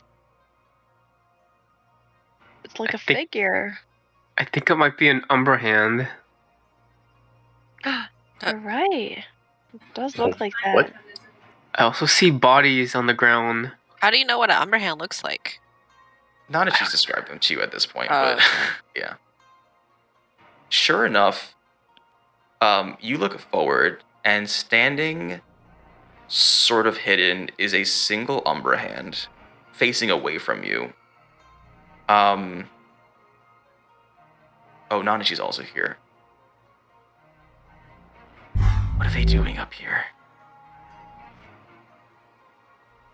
Maybe they're trying to look for more kids. Where is Nanachi? Oh, there you are. Nanachi, you should hide. In the meantime, let's get the opportunity to learn more about Bondrude from this guy. Let's kidnap him. I'm back. Sorry. So you guys are in the just a quick recap guide. You guys are in the Garden of the Flowers of Resistance, and there is a single figure that stands facing away from you. It looks like an Umber Hand. Can I roll perception too? Is that what everyone was rolling for? Yeah, I mean they already told you at this point, but Oh, you can also okay. roll perception if you want. I'm good. Okay. Let's kidnap him. Resist what again? Say that again. I said these flowers resist what? This is called. I'll type it in chat.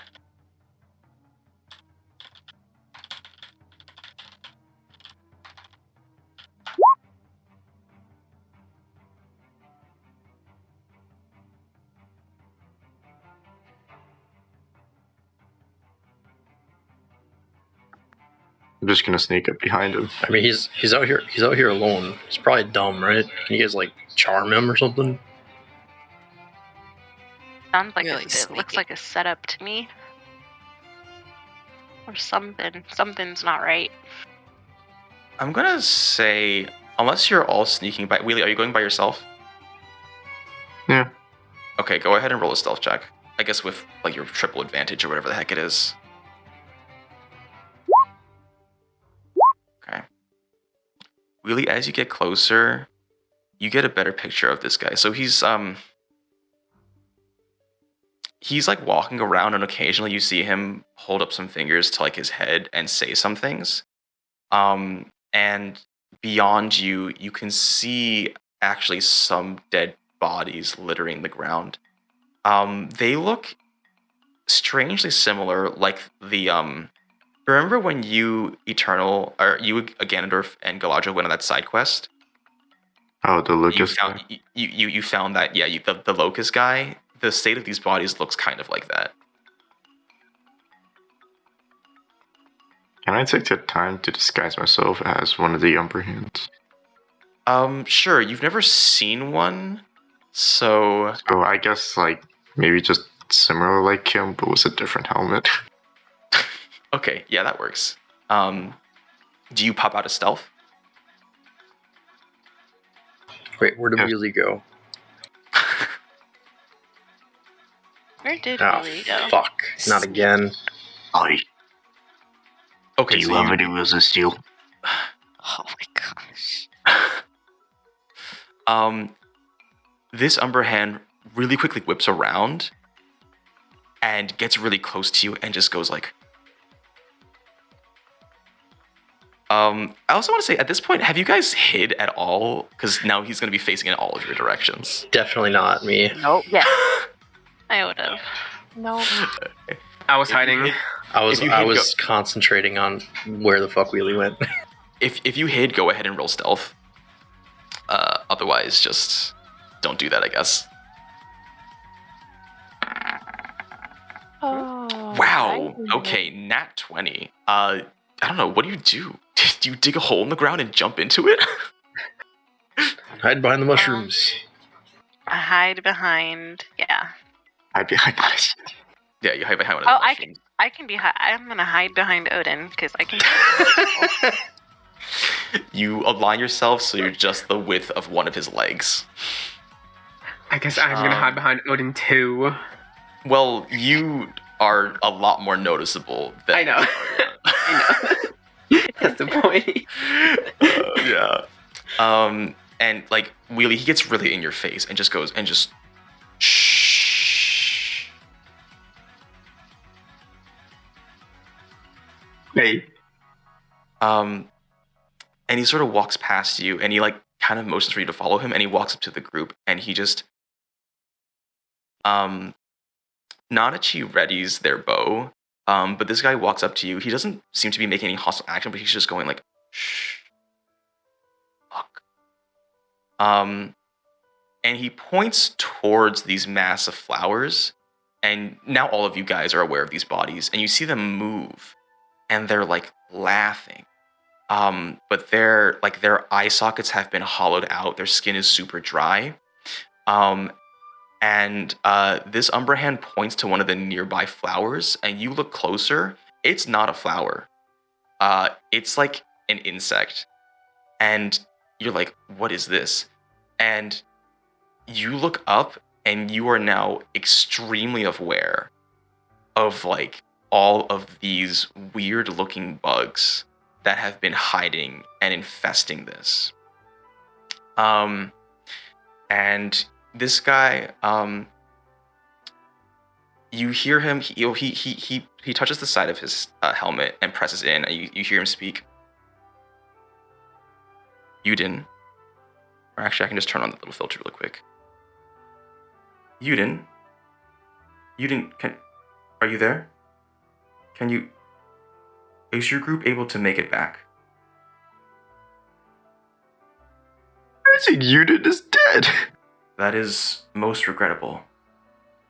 Well, you know I have to proceed with this.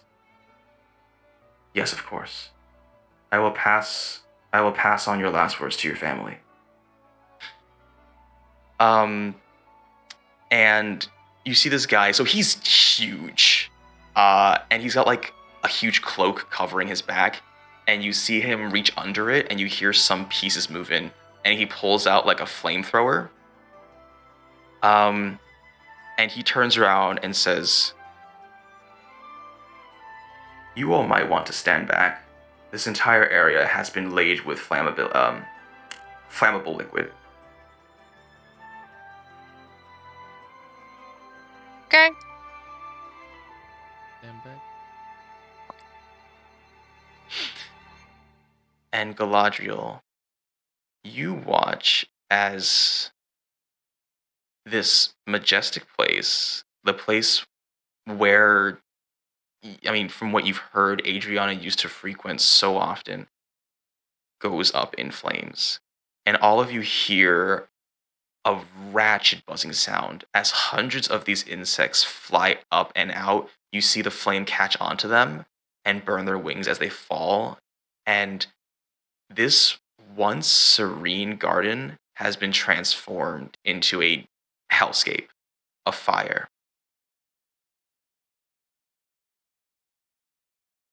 Oh my gosh. What? It is most regrettable that Udin and his team could not make it back.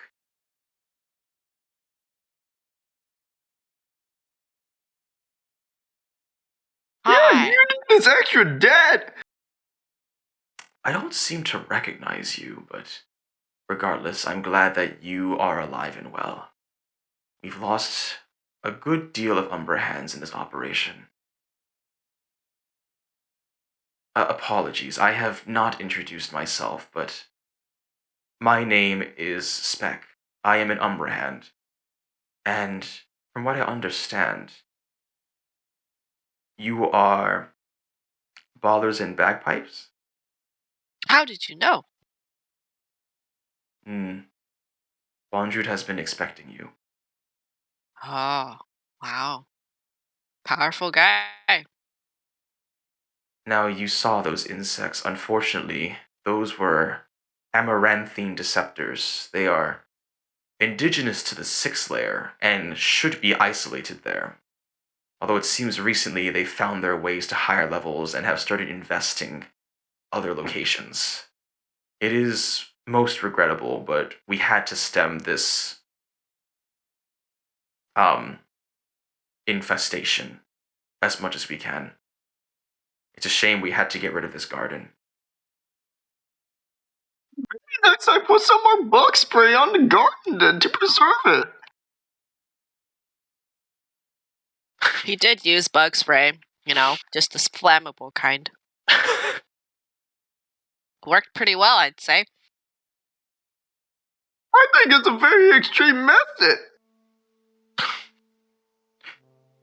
What is your name? I don't seem to recognize your voice. Oh, I'm Joe. That's impossible.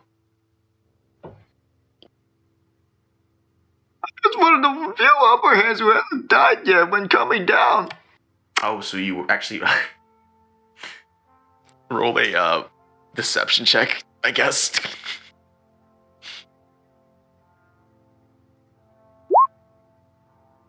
Okay, I'm gonna roll insight. Insight is wisdom, yeah? Yeah. Okay.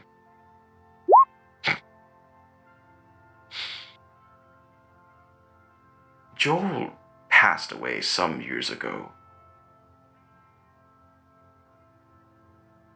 You're not an Umbrahand, are you? Regardless, I'm not here to arrest you or confront you, but I was here for this, but I suppose I will be heading down to the 5th layer. If you would like, I can guide you there. That sounds good to me. What will prevent us from turning into mush? Well, the 5th layer's curse is not that. You must be thinking of the 6th layer. I will warn you, the 5th layer's curse is less than ideal, but do your best to endure it.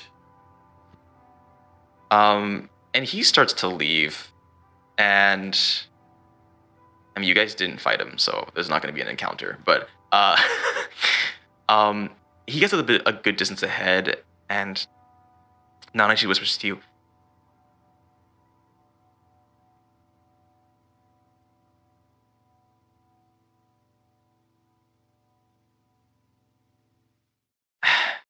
I don't. I mean, I don't trust him. I think Bondrewd knew about us because we destroyed Odin's treehouse.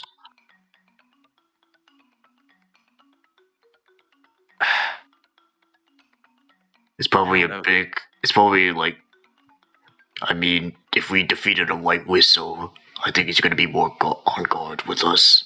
I don't know who Odin is, but I don't know how news would get to the deeper layers faster than you guys. Gondolas? There's not a gondola down to the 5th layer. Maybe there's a second elevator.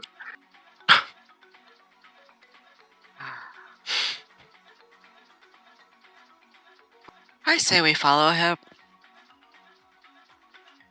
Okay.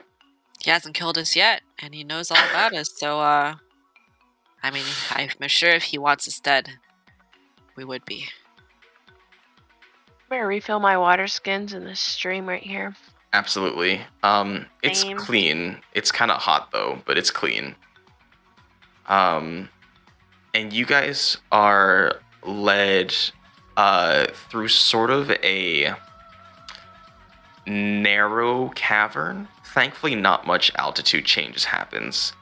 And you guys walk out, and you find yourself on like a cliff edge overlooking pretty much like these huge waterfalls that are just crashing down in front of you that start super high up and like end many hundreds of meters below you.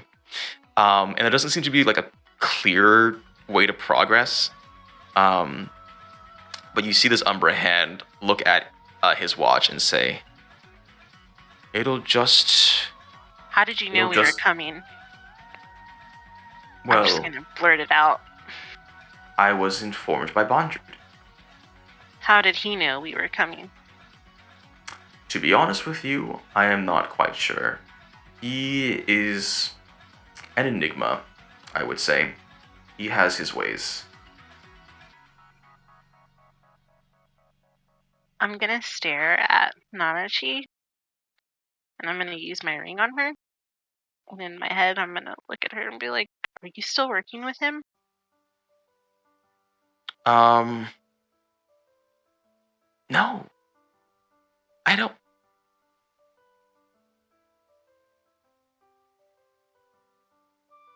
Do you? I don't know.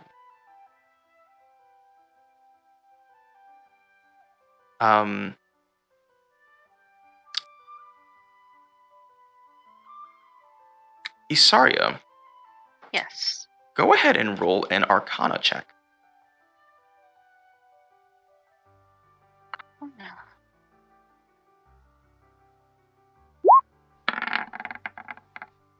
24. Are all my good rolls. I'm gonna have shitty rolls next. Just watch. Here's what I'll comes to tell you. combat. You sense some kind of divination thing that has been cast on Nanachi and that has been there for a long time. Divination. Which is kind of like, divination is like scrying or seeing through other people's eyes, that sort of thing. Mm-hmm. Yeah. Holy shit. I want to reach into my bag of holding and pull out my amulet of proof against detection and location. And kind of put it on Nanachi. Okay, yeah. Yeah, you just like slam it. Yeah, you slam it on them. I forgot I had that thing. Okay, yeah, you slam it on Nanachi. That's like Ganondorf. Because this is what is this thing? I mean, it looks cool, I guess. you have somebody scrying on you. Somebody knows exactly what you've been up to.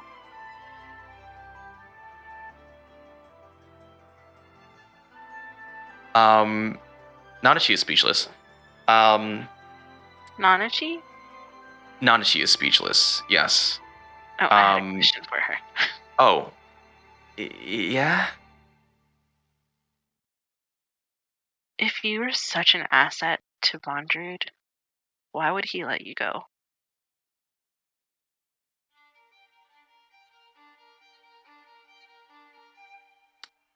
Isarya, I want you to roll an intelligence check. Because that is an excellent question. My spidey senses are going off as she's questioning. Yeah, go ahead and have advantage. Go ahead and roll Nanachi, advantage. I'm looking around. I'm doing everything. Wait, what am I doing? Intelligence check. Intelligence. I mean, you guys also hear Isarya say this, so like, you guys can totally like try and work through what happened if you want with your own intelligence checks. So was it just intelligence or intelligence disadvantage? I told you. I fucking told you. Oh man, when the acting does not match the rolls. Ganondorf rolling an 18? Excuse me?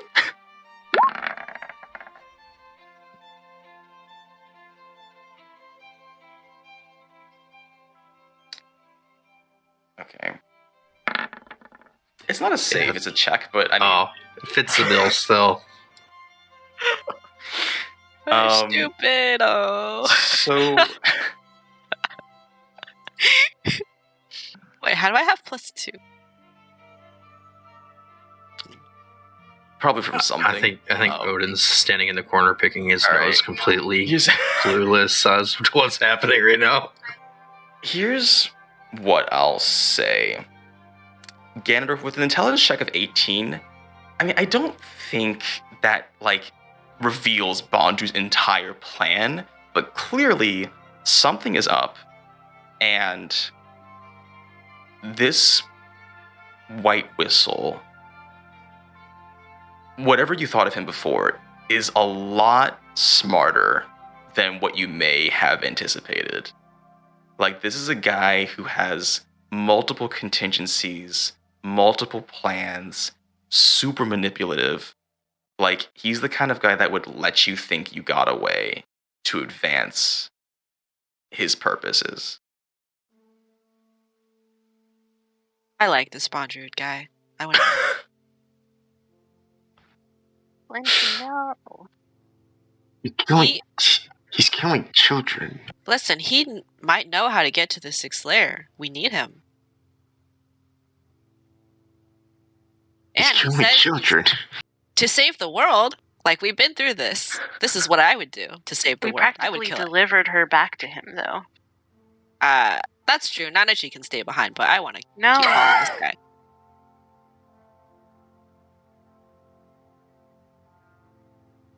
I'm gonna turn to that dude and be like, why did you bring us here?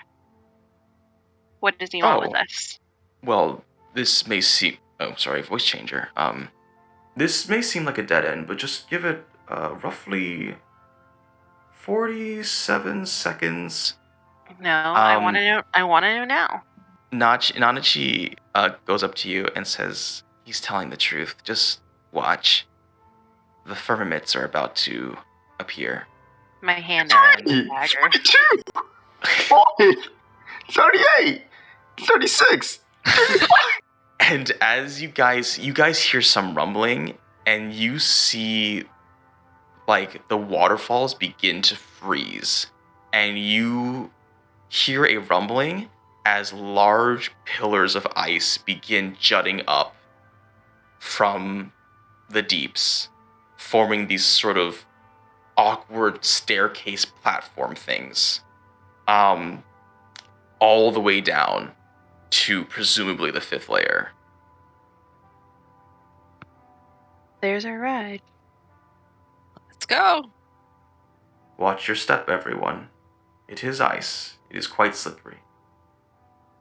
And link up to be safe. Should one of you succumb to the curse, well, hopefully the other can save you. Everybody drink some water really quick, so we need to stay hydrated. I don't think the next one is the bleeding, is it? What is the next one? I think so. Hallucinations. tell you. Illusions. It's complete sensory deprivation, confusion, hallucinations, and self-harming behavior. Oh. Self-harming. Sounds like a Tuesday for me. It's self-harming is not the right word, but we'll see. Why don't you guys Punch roll some yourself in the constitutions? face. Why don't you guys roll some? Yeah, what's up? I was gonna say before I start going under. I want to cast Guardian of Nature on myself. Okay, yeah, you can do that, so you can be immune to the curse, pretty much. Yeah. I wanted wear a to. bunch of winter gear because the ice platforms Yeah. hint that it's going to be quite cold. Oh yeah. Yeah. The I'm temperature's also- dropping rapidly. Yeah, I was also We had going to already put on picked- some winter outfits, but I want to, like, tie a knife around a rope just in case that if I fall, at least the knife would be stuck on the ice or something. I see what you're going for. Yeah, I mean, I guess I don't think it's gonna work the way you think it will, but yeah, go ahead and make some Constitution saving throws. I want to take out my music box and open it so it starts playing a song. And that'll help ground me, maybe. You can make yours. Actually, everybody make it with advantage. I like that a lot, actually. Bruh. Well, I mean, What was advantage? Oop. Saving throw. I rolled a 27. You did. That's Holy awesome. fuck. Thank you, Flinty. Okay. So let me see. What's the saving throw for here?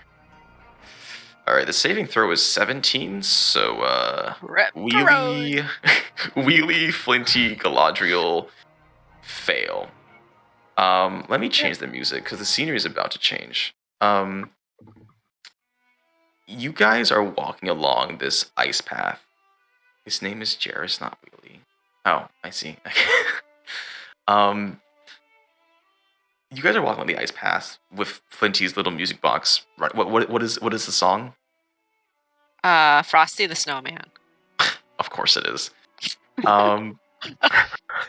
And Wheelie, Flinty, and Galadriel, something terrible happens as you see these ice steps shatter below you, and the three of you are falling.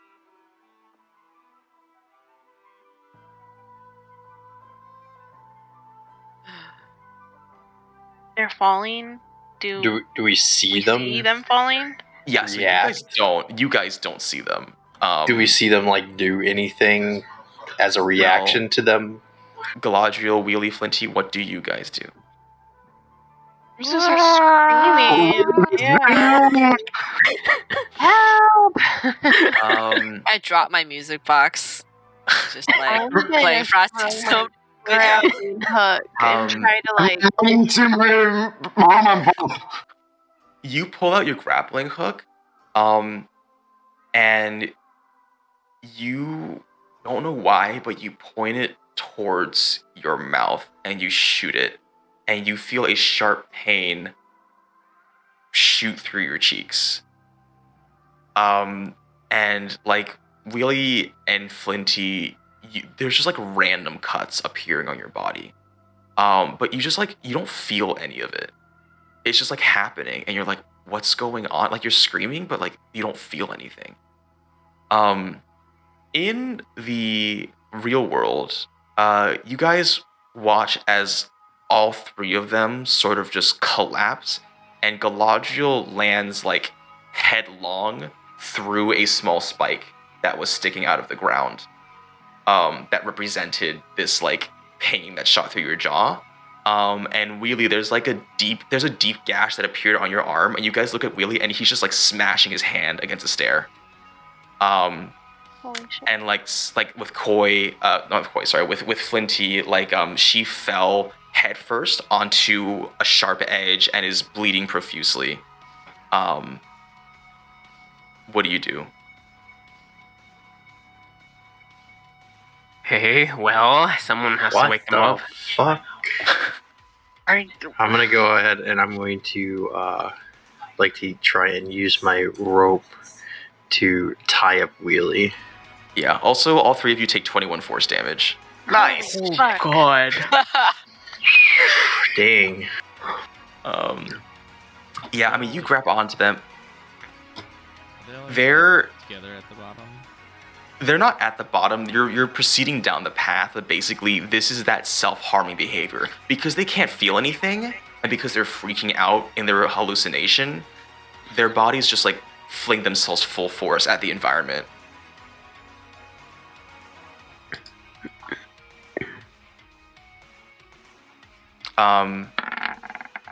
Yeah, Odin, you tie up Wheelie, and you just like, he's very heavy actually. He's like, if you ever tried to hold down a epileptic patient, that's a very specific analogy, and I don't think you would know what that feels like, but imagine what that feels like if somebody's going through a seizure. It's like that. Just like they just like get their strength from you have no idea where, and he overpowers you. I'm gonna try helping. Wheelie. I'm gonna try helping. You really need to try this parasite diet I got, Wheelie. Come on, man. Too strong. I'm gonna help Odin and Eragon try to get Wheelie. Yeah, I mean, you see before we move on. Nanachi runs over to Galadriel and just starts like lightly slapping her, like, hey, come on, it's not real, hey. Strength. What are you trying to do though with that? Oh, I was helping Odin. Oh, like hold him? Yeah. Yeah, Wheelie's overpowering all of you.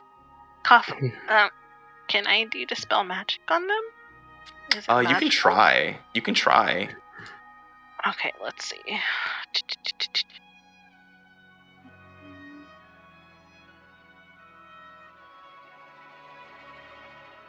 Okay, I'm going to cast Dispel Magic on Wheelie and Galadriel at 3rd Okay. level. I'm going to use my sorcery point to twin it, and then I'll do a separate one for Flinty. Okay. If it works. You cast spell magic, and here's what I will say. It's not magic, but Wheelie and Galadriel, you feel yourself being touched by a very familiar energy. And you feel Galadriel reaching out to you. And both of you, yeah, how do you respond to this? Does it? Galadriel and Wheelie. Does it? That's what Like, my are we energy says to completely that. out of it? Like, would we feel this? You said we Here's- would feel it, but you how fe- would we respond? Like, That's up to you guys. Like, what, like, tell me about your thought process. Like, what's going on? Like, there's things you don't understand that's going on, and the one thing that makes sense is you hear Isarya's magical touch. Or you feel Isarya's magical touch. So that must be the good thing that's trying to save us. Which means that this blue thing that's looking at me is bad and I should punch it. Yeah, Wheelie, you just punched this blue monstrosity that showed up in your hallucination. And it hurts. Like, you punch it directly in its teeth, and you feel blood spurt from your fist. And then you snap out of it, and you see yourself, you've just, like, punched the wall really, really hard. all I know is that I'm like freezing, and when I feel Isarya's touch, I like feel a warmth Yeah. in her you direction, and I kind of reach for it. You reach for this invisible force, and you contact something, and you feel yourself being pulled out of whatever you're in, and your vision goes from black really quickly to reality. You have 2 large holes in your jaw, and it hurts like a lot. What about Flinty? Flinty's still just freaking out.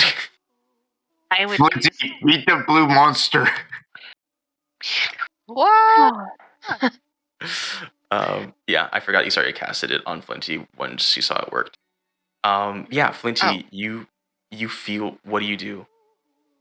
What? How am I still falling? This doesn't make any sense. And as soon as you say that, your back is cold, and you're lying on ice. By this time, actually, the rest of the team has carried you down to the 5th level proper. And, like, all 3 of you have stained the snow around you a deep red.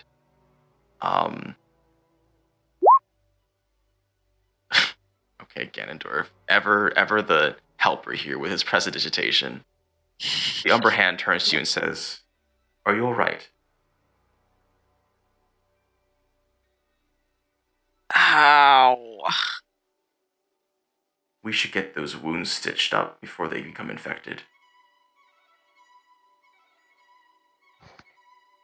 That sounds great, cause man, this hurts like a son of a bitch. What the hell did I do? Who hit me? I Or think stabbed me? I think the curse is actually a blue abomination, guys. Yeah, I don't know how to tell you guys, but you kind of just did that to yourself. The other thing that's been kind of interesting about Nanachi, when they navigate, they don't seem like affected by the curse at all. And you saw this from when they guided you from the Goblet of Giants to their home. Like, you're thinking back to that one corpse sweeper you befriended. and and it's like Nanachi can essentially navigate through the curse.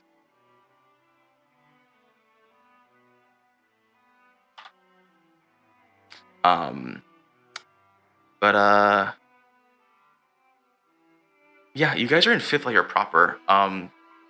It's a very desolate looking place. We're probably going to call it soon.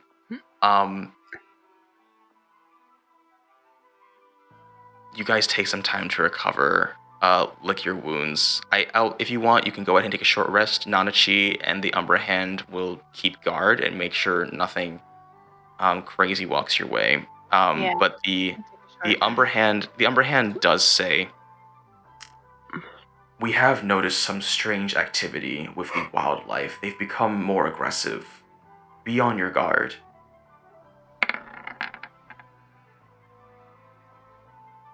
But I think we'll end it with the long rest. Short rest? Sorry, short rest. Yes, end it with a short rest. I'll use my Song of Rest, except I probably can't play anything so I'm just gonna tell a story about how I got screwed by every single layer except for the layer that I rolled my lucky. Is this like Schadenfreude? Are you all like just laughing at Flinty basically? Yeah, just gonna tell a story about my luck and making everyone laugh and rest up, I guess. Yeah. I don't know. So you guys can roll an extra D8 per each hit dice. Yeah. Oh, okay. And once you guys do all that math, I think we're gonna call it there. So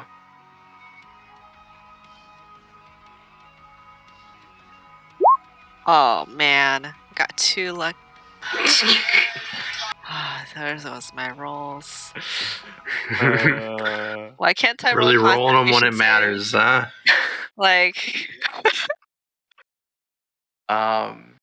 yeah, but so first of all, thank you guys for like trying out this weird experiment I did at the beginning. That was fun. I'm glad. I'm glad you guys like stepped out of your comfort zones and like volunteered.